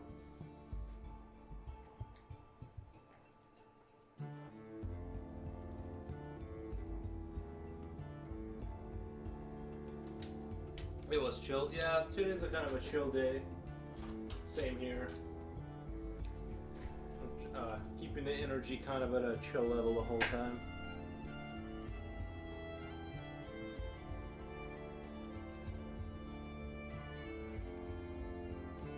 I only like chill vibes. It's nice.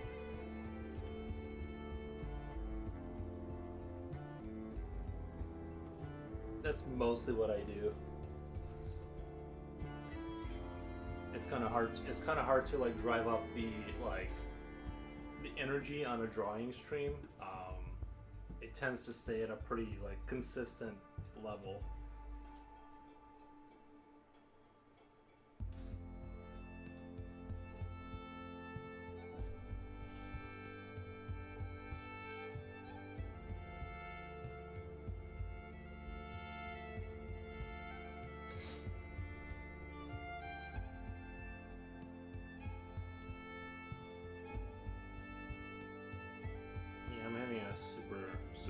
We had like today's stream started out, we were talking about nature of reality and like all the good stuff, and then it got super chill after that.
Misery, View, I made it. Nice.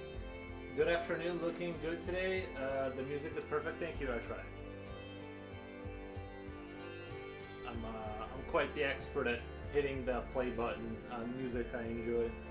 You should have seen me. I use the mouse and everything.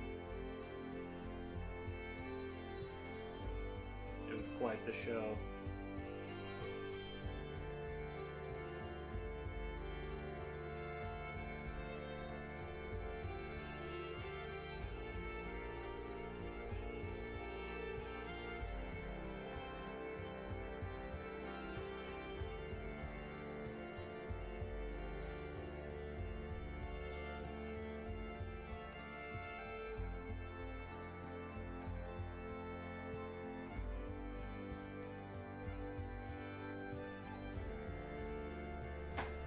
Yeah. I'm glad you could make it though. What was the hold up? I know my day was I started my day a little late because like I woke up because of sleeping, but then I realized I woke up and I ate, and then I'm like, I just need another sleep. I need another spoonful of sleep after that to kind of like really top me off, you know.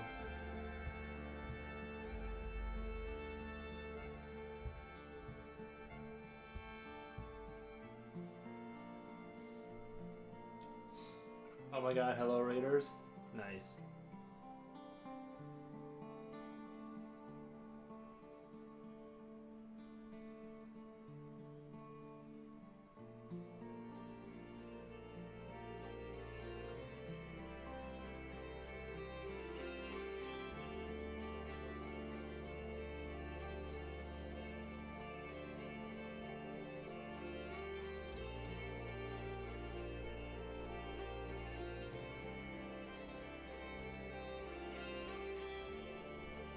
I tried a new strategy in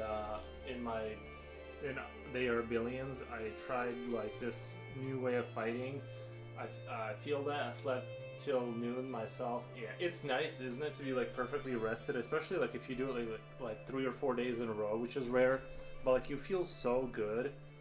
Like you're like the breathing gets better. It's just crazy how much better I feel after like double dipping on the sleep.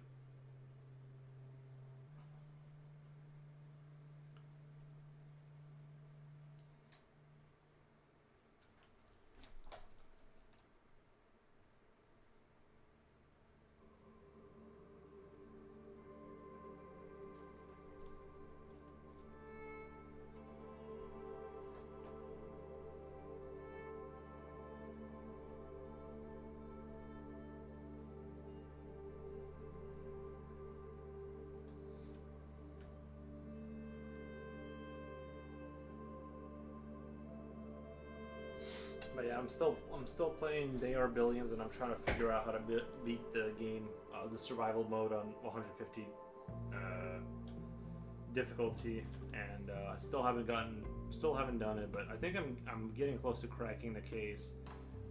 I rushed the ballistas this time in terms of development to protect my base, and I think I'm onto something. I think I can like defend the perimeter of my base better. Maybe we'll see. I've been preparing canvas, reclaiming lost. Wait, what? I've been preparing canvases, reclaiming lost art. I have an event in a month, and it's getting to be a crunch time.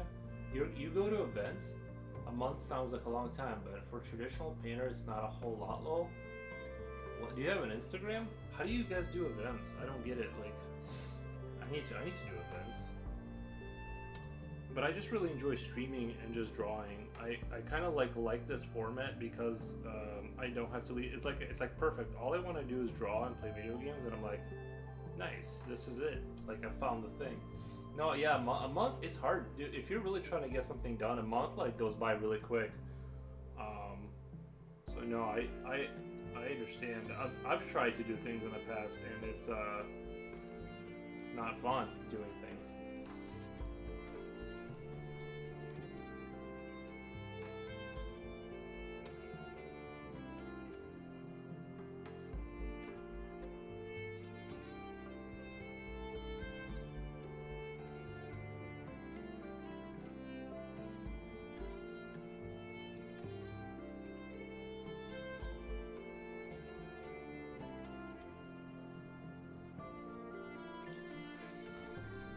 I think the only way I would do an event if someone came here, like took my art and went and posted it somewhere, and then I just had to like show up with a coffee, and then that would work for me. But if I'm having to do the logistics, it's a no go. It's a no go for me, dog.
My city puts it on and it's a pretty big deal. Like 400 plus artists set up and sell.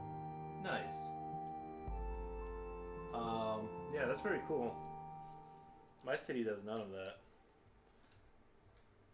It's I don't even know if like it's a city really, but I need to go do an event. My buddy was trying to set up like an art show type of deal that I went to high school with, and he was like, "You should come." And since I'm your friend, like, you can get a free thing, like the seat or whatever. You don't have to pay. And then like he like backed out on me on that. I'm like, I don't even care, dude. Like,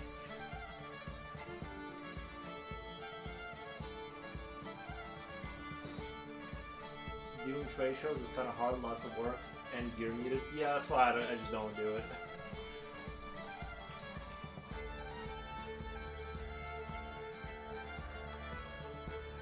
It's hard enough for me to walk from here to 3 feet to the left of me where the scanner is. I gotta scan it. I gotta go through Krita. I gotta post it on Instagram. You know, Facebook. I gotta post it on like 40 different websites. I'm already exhausted. Doing a physical show sounds like a nightmare. A nightmare. Dimitri says, "Good color you chose gives us the special touch." Thank you, man. I think a dash of blue does give it a little bit of something. You're a bit low on the mic. Music. Well, let me turn the music down. I don't want to torture you guys with music.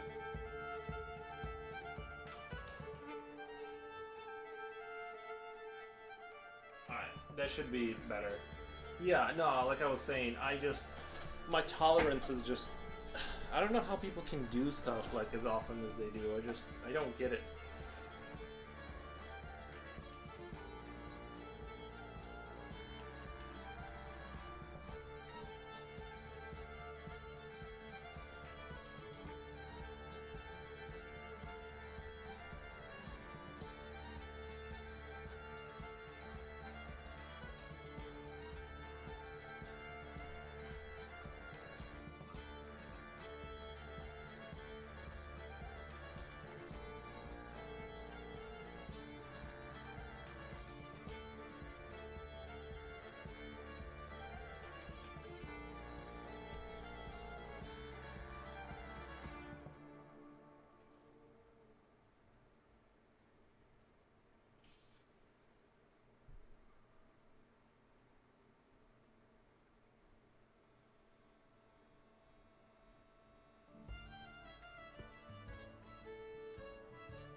one day I'll do a show though, just to see what it's like. You know, I'll do it one time.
I do like how color can change vibes and stuff.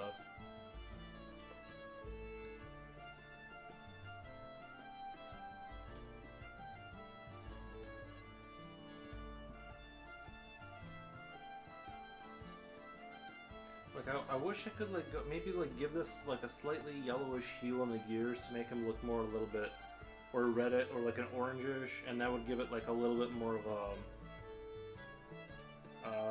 little bit more of like, you know, copperish kind of like dirty gears look, I guess maybe. But then I don't want this to turn into a clown show. I kind of like how it's like minimalistic on the color.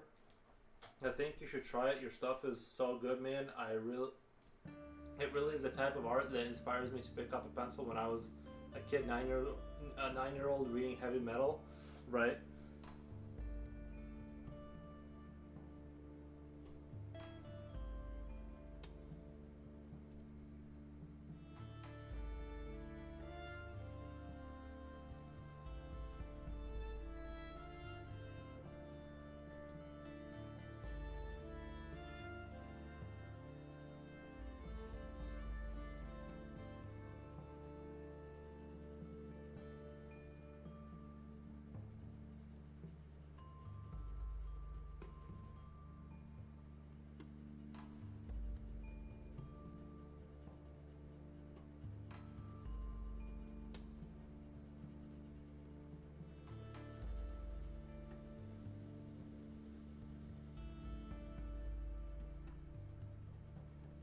And my favorite thing about like art is you can draw something silly. Like I forget, somebody like recommended for me to look at a certain artist, which he draws like very kind of like what you described, like the kind of art that would inspire a 9-year-old, like kind of like this barbarian theme, and a lot of like very warlike, sort of male power fantasy kind of art.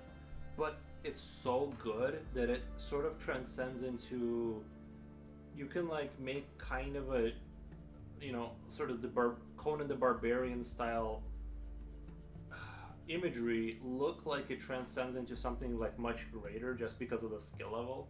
That's what I think is like, well, that's one of the things that makes art super interesting, is like, it's like you can draw a dragon, or you can draw a dragon that like seems like it has, it's just on another level in terms of like what it feels like to look at, you know.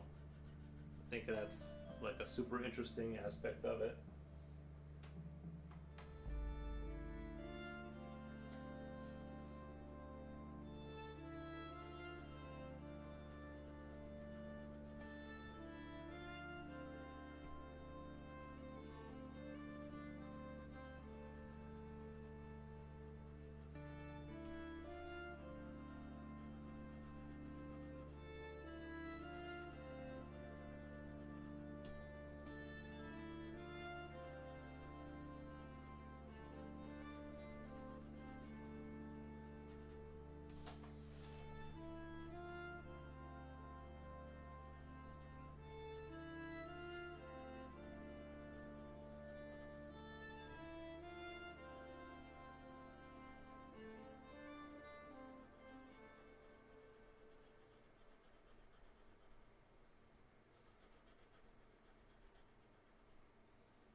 I love this like light blue. It just adds something to the picture.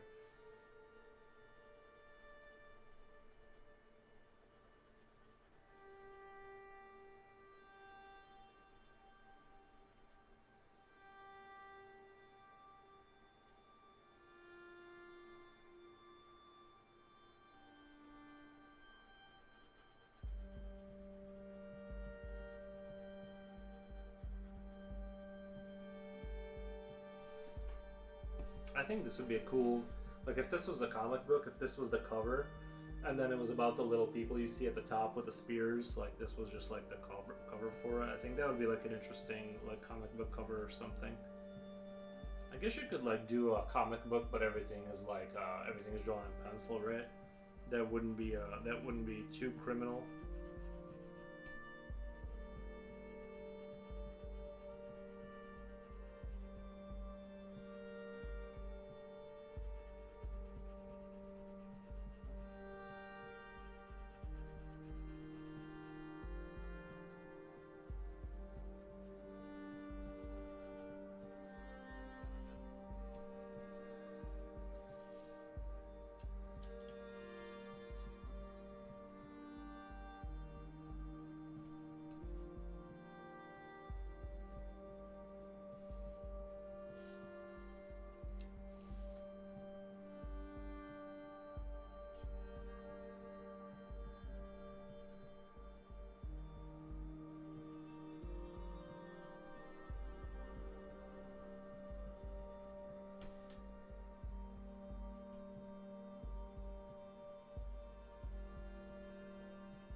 Blue is perfect. Doesn't overpower the details. Did you used to read heavy metal, influenced by any of those artists?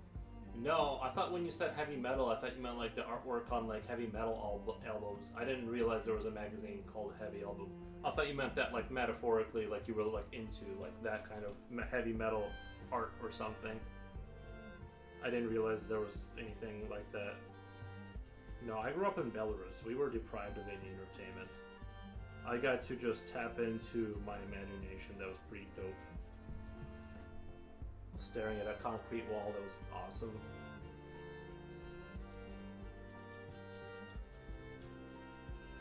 Actually, it wasn't that bad. I'm being a little dramatic, but it wasn't that bad. But kind of sometimes.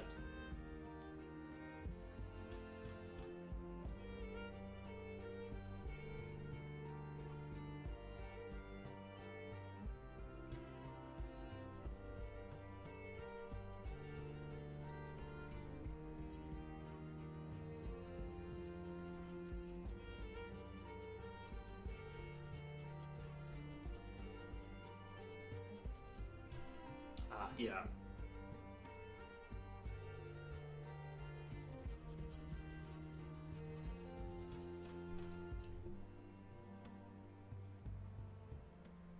I wish I hadn't got so. I wish I didn't go so hard right here because it kind of didn't blend that well with the pencil. I wish I had known that would have happened. I wouldn't have gone that far down with the blue. Oh, whatever, no big deal. You'll even learn.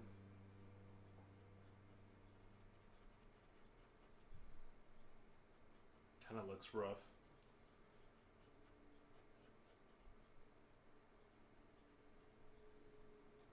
Oh my god, find some online if you can. I promise you won't regret it. Nice.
Yeah, I'll have to check that out.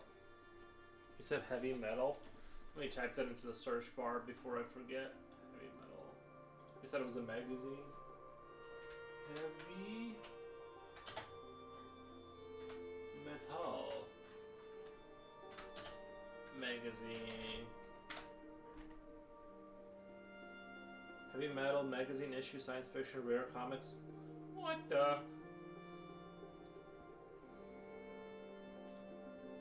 I feel like I've seen the logo, like heavy. I feel like I've seen that somewhere. A lot of this does seem like it would have fallen out of my head. Like at first glance, it does seem like something I'd be into. So it was, so what is this? How can I read it without buying? Like I want to just read it online. Like I would even, the problem with like comic books, guys, I legit would get into comic books. That may have been where Royo got his start. I don't even know who that is. That's embarrassing. I don't know who that is. But guys, I would get into comic books. I legit don't have space. Like I have space, but you know what I mean. I don't want any more space taken up by things. And it's just, it makes it so difficult. Like, I love comic books. Like, legit, I'm not even kidding. I would read comic books unironically and tell you guys and, like, break it down for you. But guess what? I don't want to, like, mess with the physical aspect of it. And I don't have anyone to get, I don't have any kids to give them away. You know, like, I don't, like, I mean, not my kids. I don't have kids. But I'm saying I don't have anybody to give them to. I would just have to, like, sell it on eBay after I'm done reading, which I don't want to do. It's like, what do you, like, if there was a comic book service where, like if it was, like, remember that was, like, you used to have, like, Redbox or something? If, like, you could go pick up a comic book, like, read them and then go return them or something, not a library, like, just some way to, like, read comic books. Digital really is not the same, in a way. And I would, by the way, I know there's services online, but I just need to, like, find them or something, you know. I'm sure there's like a lot of great comic books out there.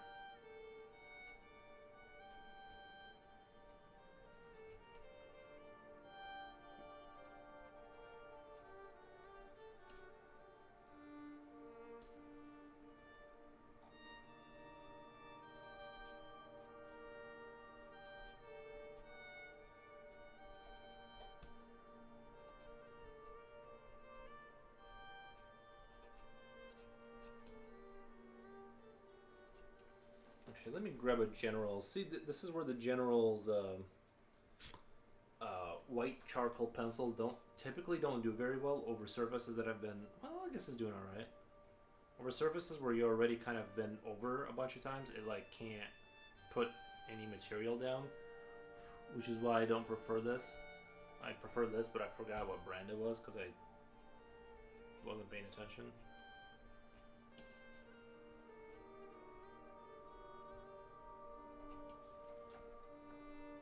This will do damage. You can do damage with this for surezies.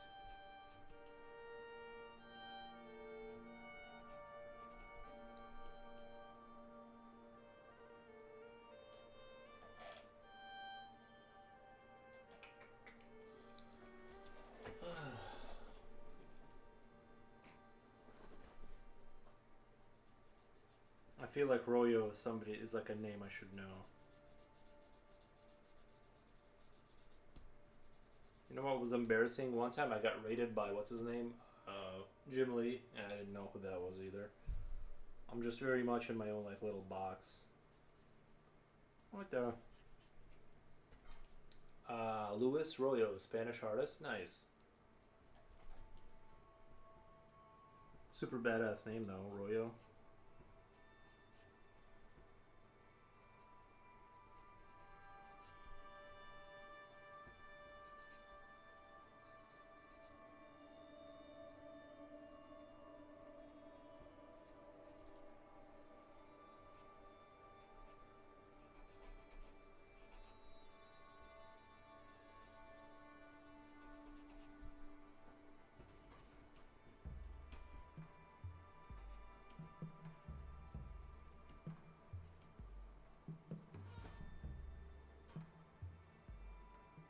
I love how you sharpen your pencil. Thank you. With like my little blades everywhere that are like they're all around my house now.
too cheap to do that though. I feel like I would snap them and waste them.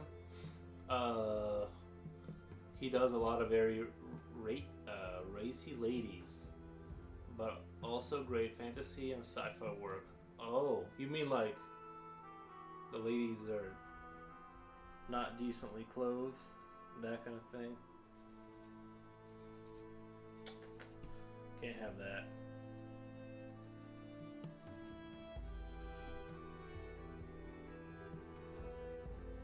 Scantily clad, as they say.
I mean, they have armor on though. Ah, gotcha.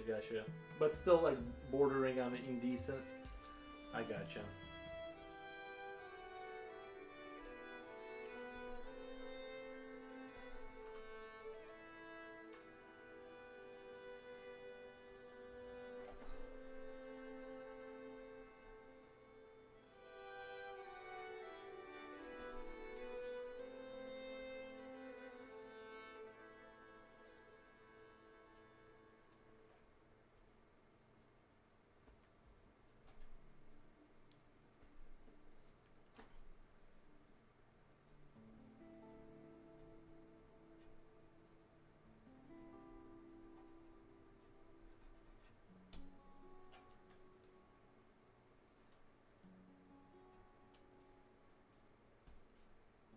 I enjoy a good, well-armored woman with the armor on. It's always a good time.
Yeah, but there's nothing more soul crushing than having your lead break on you, and you gotta like take another 2 inches off your pencil.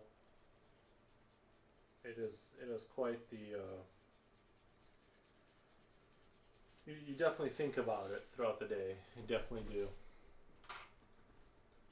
I wish I could say it didn't bother me, but reality is as it does.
Leaf said, Hib, what type of pencil is that? Sorry, I really like that music that is playing. Can anyone tell me who the artist is? That is the you're listening to the Unravel soundtrack. But the pencil is Graph Gear 1000, by the way. It's a Graph Gear 1000.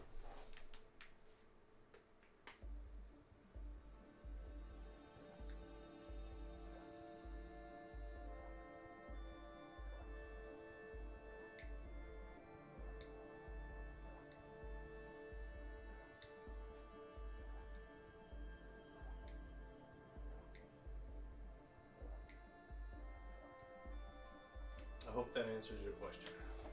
Sorry, I just needed to get some water in me.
Sulfurous stench.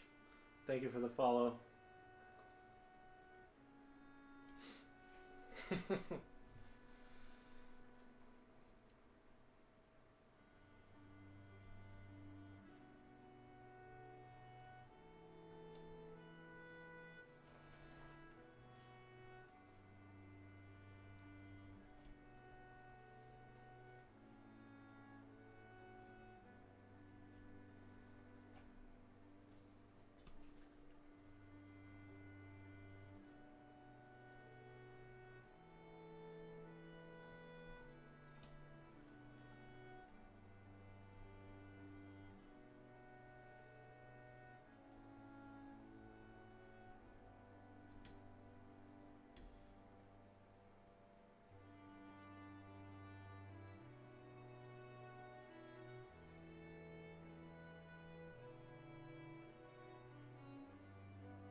I like your stuff. Very cool. Thank you, man.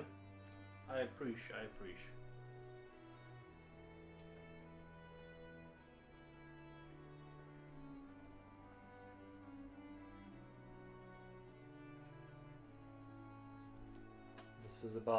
This is about the end of for this piece.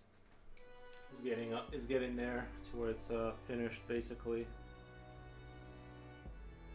I think it's gonna look really good once I run it through the old computer and put some effects on it. It's gonna look really sick, I think.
Japoshi, thank you for the heart, man.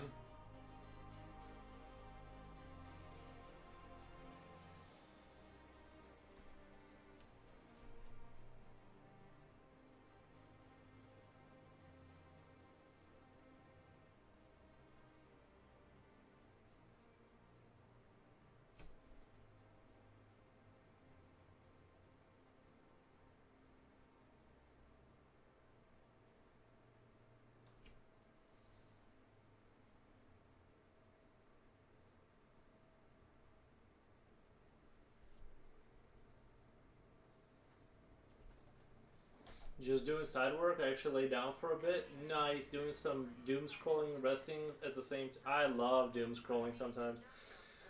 Nothing like a good doom scroll once in a while. To remind yourself how bad things actually are outside of your house. That's a good time.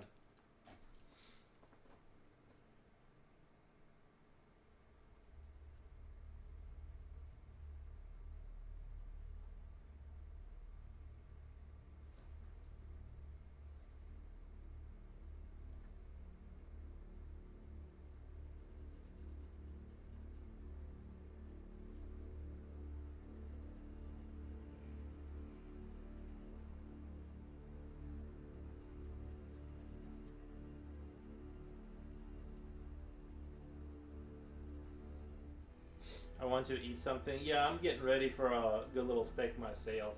I couldn't tell my taste buds what it is though, but I couldn't tell my taste buds what it is.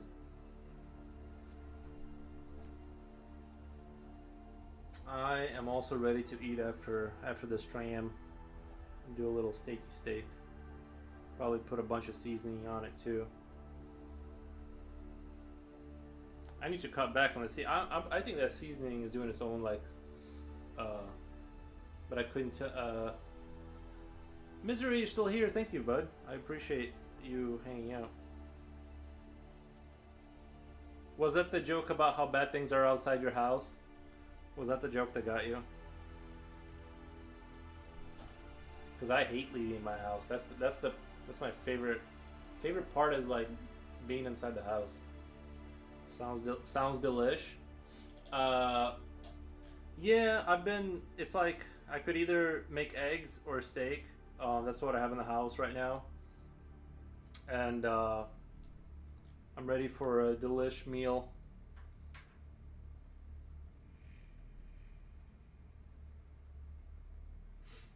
I think I'm getting to the point where I'm like kind of done-ish, but I'm gonna push it till 8 hours, just to say I did 40 hours on this. I'm gonna just keep refining things as much as I can. Plus, I feel like pushing your render to like beyond like what you're comfortable with is probably a good idea. Oh, okay. Yeah, I love, cause like the more fear you have, the less temptation there is to leave. Like I said, when I need to go get food, I ninja to the store and back. No eye contact, none of that.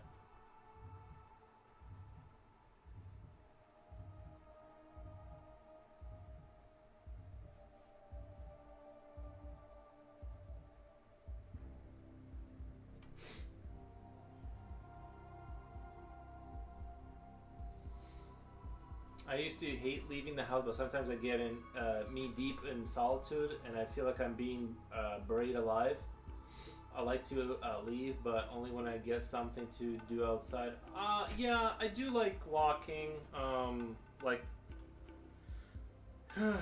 like not so much with my dog, because he like pulls randomly and like he's as annoying as you can possibly imagine.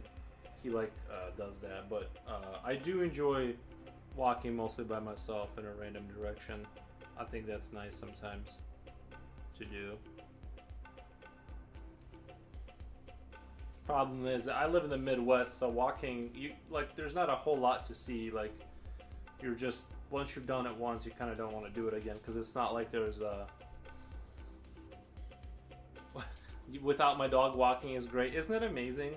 Now, you can train your dog, they say, but I I was walking past a police officer's dog the other day. I just happened to know the guy is a police officer, and they got this trained like little shepherd dog. I don't even think it's a German shepherd. It's like some type of like a black shepherd kind of dog looking thing. It's like very little. It's like your technical skill is wild. Awesome work. ISO Celis, thank you so much for your comment. I appreciate.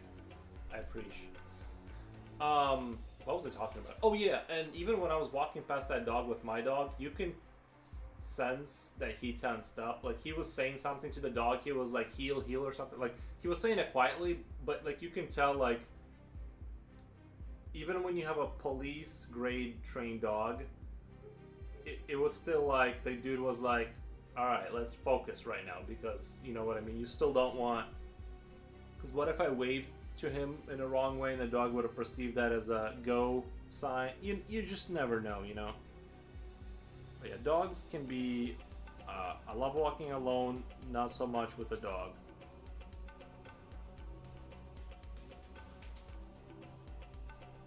Don't get me wrong, I love my dog, but he can be super. Like he'll randomly pull in a random direction, like as hard as he possibly can, and it is like frustrating and annoying. There was an owner letting their Pomeranian without a leash. I was scared of them, but that's a dumb thing to do. Caps. Is it? I don't even know what kind of dog a Pomeranian is.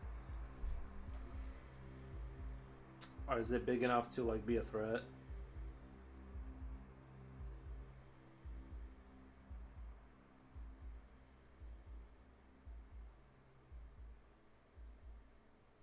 Well, regardless, dogs are awesome, but you know, some walking with them can be. You have to just be aware of the whole. You know, you can't be not paying attention.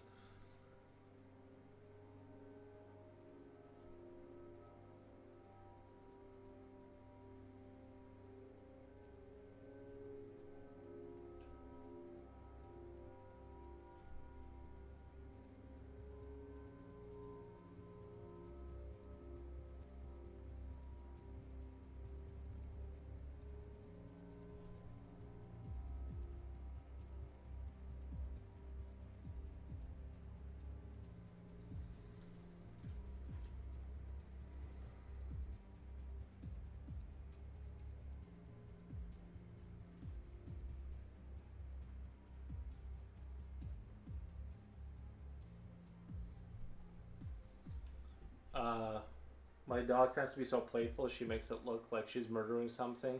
Rip to stop toys she destroyed.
Odorous stench. The more compact black shepherds are Dutch shepherd. The more compact black shepherds are Dutch shepherds. They like wooden shoes and long bike rides. I sort of figured it was like some type of shepherding dog. Like it's sort of like a miniature like black like. And actually, like back in the day, I guess like German shepherds used to be a lot like smaller. They used to be like 60 to 80 pounds. Now, like, you see these massive wolves, like, oh my god, like, it's crazy. Like, when they came to America, Americans, like, made them super big for some reason. Although honestly, you do see some police dogs that are kind of like, kind not small, but they're like not these like Titan dogs. I envy those owners who got behaved dogs in there to be in a bike ride. Yeah, I would be. That would really concern me. I think if I went for a ride with like a dog on my bicycle, like I would be worried that like, because my dog when he was a puppy, and this was not under my care. This was under the care of the last owner. They had the window cracked open, and the dog like jumped out and like that's why he has like a leg problem now that he's old, because he like fell on his leg, and like so they just picked him up, right? They bought the dog. They're driving. The dog immediately jumps out of the truck, damages his leg, has to go to doggy hospital. Like this is like within 5 minutes of ownership, right? Like now you're dealing with all this. So it's like that would be my worry, is that like if I had a dog like mounted on my bicycle, not I mean like a bicycle doesn't go as fast as a truck, but still it's like. Also like well never mind. I'm not gonna go into it.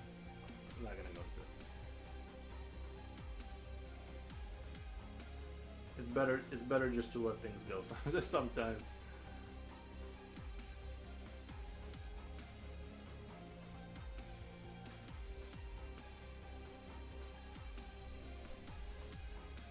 My hyper paranoia would not allow me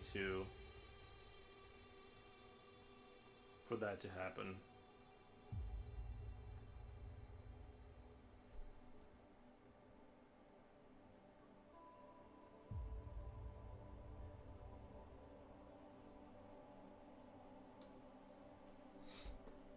Those are cool, chill dogs. Dogs in backpack.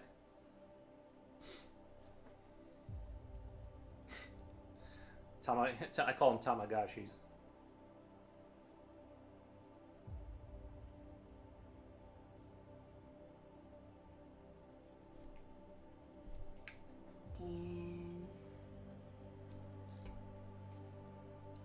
I used to want one really bad when I was a kid, but they were just super unaffordable. I already told this story, but like my buddy's dad, he like found one on the metro, and I'm like, what?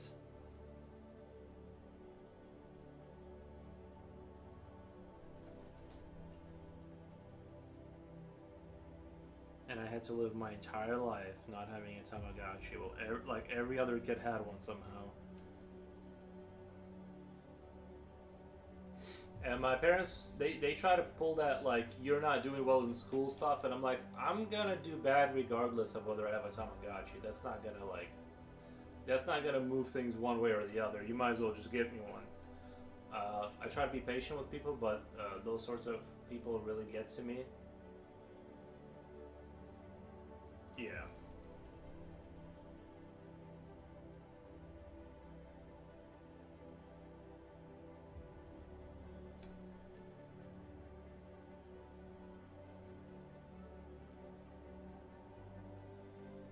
My parents didn't know. My parents had no idea. I had zero plans of doing well in school, regardless of my status of ownership of a Tamagotchi or not. I'm just doing portraits right now. Nice.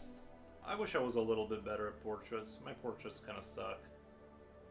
I can draw basically like I've always needed to, like my art things I like to draw with like the spectrum with when I draw, right? I need to be able to draw man and hyper-masculine man for various marine types, like square-jawed marine 1, square-jawed marine 2, done.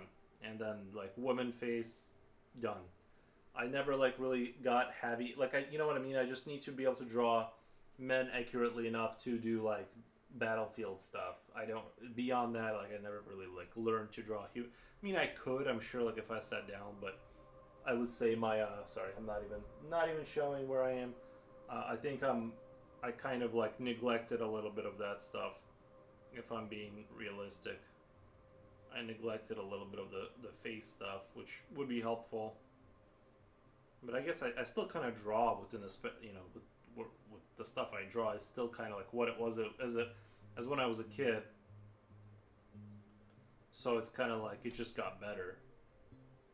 That's another point. The thing, like you can draw silly, like you can draw like robots, But if you make it so good, like if you get to a point where it's like you can draw like just silly things, but do it so well that it transcends beyond like what you're the subject matter. The mind of the viewer, when it's seeing something like truly great art, transforms that image into thinking there's like some true greatness behind it. I think that's what's like special about like a truly great artist. Like I there was like some drawing I saw. It was like a person was walking across a rail yard, and it was like I think it was a pencil drawing, maybe a painting, I don't remember. But there was like it was like kind of like this, like gray tone, and it was just like this train station, and these sort of engines were parked on the rail yard, and it had like this industrial ominous look to it, and it looked really interesting and special, even though it's like it's a rail yard. But this was on such a different level that it like you could feel things. It was awesome. So that's what I like about art, is you can kind of like, you know,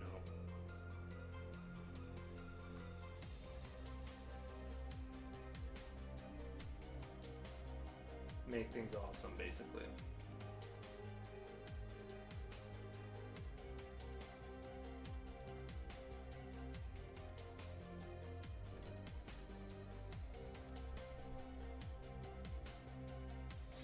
Oh, talented? I could never. I tried to paint FOROS, but I kind of failed.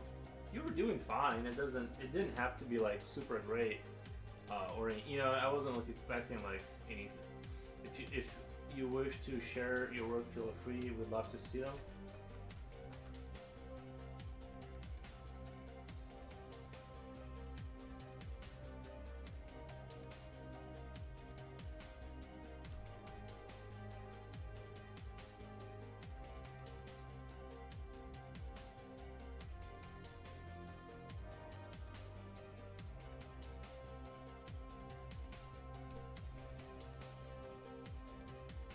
I think that picture called Sacrifice, I'm going to try and recapture that magic. I think I'm going to draw more of those kind of things, because it seems like it did really well for me on the old Instagram.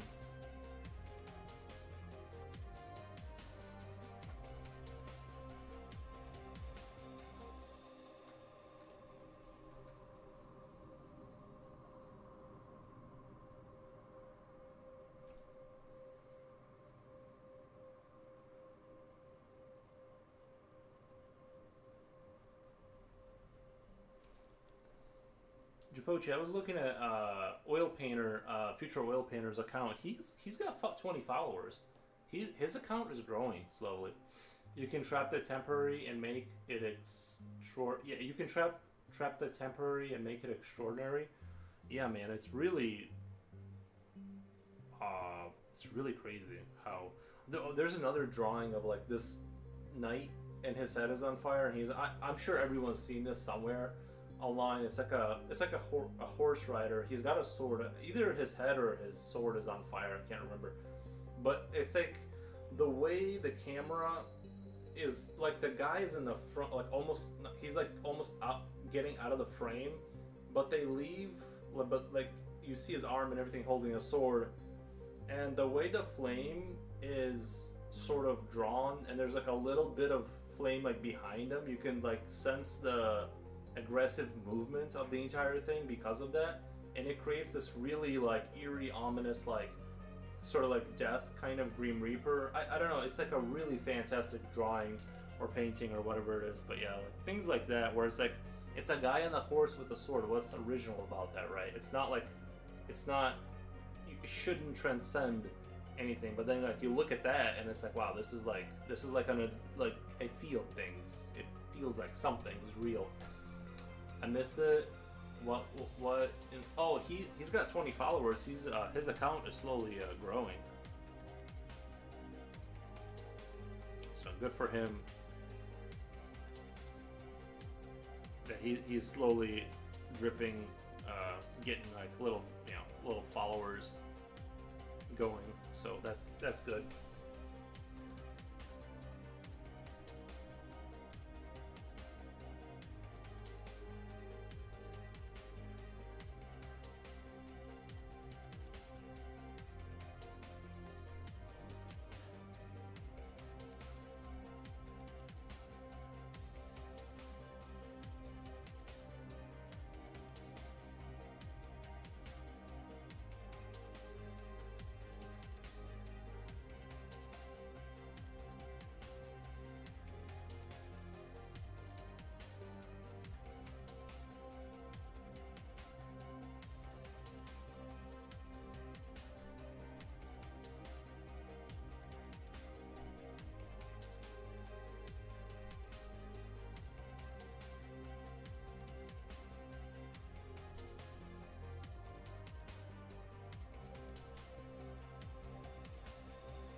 Here's some links to recent stuff. Just IMGBB.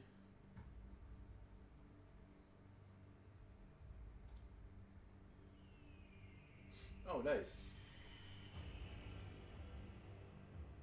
I like the guy with. Not grass, but like what do you call it? Like the. Nice. The cat.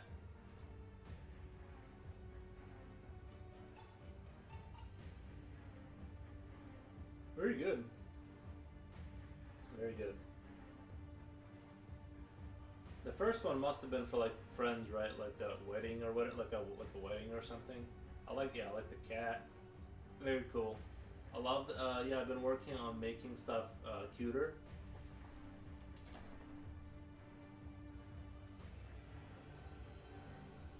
I've been working my entire life in the opposite direction. But yeah, love the work. Thank you.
Dude, maybe you know what I need to draw?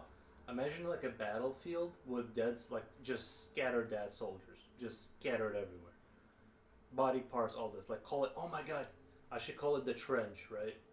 It's like a modern battlefield. People are in the trench. They're dead, dying, and you see like this dog thing walking around, just eating the. Oh my god, that would be so bad. Would that be too far? I kind of like the. I think I needed to hear this little perfect. Is that too much? Like I feel like having like a dog, like a demon dog, it's just walking up and eating up the soldiers off the battlefield, like in a trench that's like filled with mud and like puddles and stuff. Like a few of them are alive. Like oh my god, that would be so dark.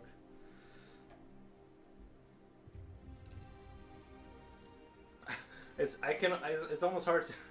It's almost hard to wipe the smile off my face. It's just such a good idea. I'm like, this is gonna be awesome. I'm just not sure if I want to do it. Sounds like an epic, dude. It's a super epic idea. Call it the trench. Oh my god, call it the trench. Like a demon dog who just walks out and just finishes off like the decaying and or dying soldiers off the battlefield.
Alright, I'm at 8 hours.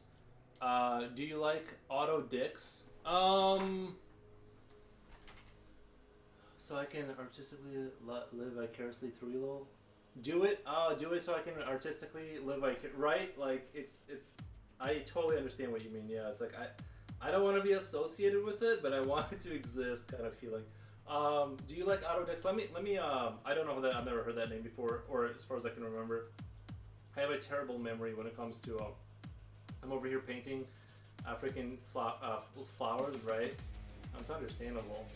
It's just, I've just always been this way, even when I was a kid. Like, I think the first, like, drawing that my parents found was an island that was constructed out of human skulls, and then I just kind of, like, just kept doing that stuff.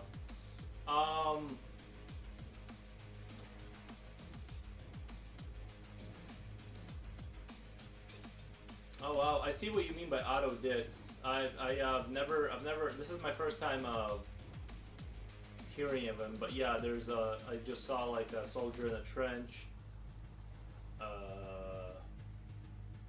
There's some World War One like trench kind of stuff, very dark.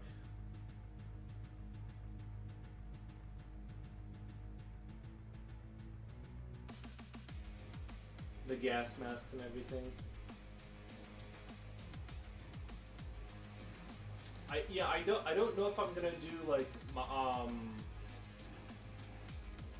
I don't know if I'm gonna do modern. Yeah, I've seen that before somewhere. The World War One. Yeah, the Death Force. I don't know. I don't really want to do. See, the thing is I kind of don't want to do World War One, and I don't want to do modern because of you know, the current conflict. I kind of want to avoid those issues, but still do something within that line. So I'll have to think about, maybe I'll get a good idea about those type of things. Avoiding the, because I feel like World War One has been beaten to death, and then the modern thing I just want to stay away from. Have a good rest of your night. When I started, I used to draw the outcast, the weird little people that lived in my brain roll. I completely understand, yeah. Sci-fi historical SQ. Yeah, I'll have to give it a thought. I'll have to think on it and see if I want to do. This is gonna get posted tonight, by the way. I'm gonna end the YouTube stream. Thank you so much for watching, everyone. I appreciate it, and then I'm gonna raid out Twitch. So I'm gonna end this really quick. Thank you, Misery. And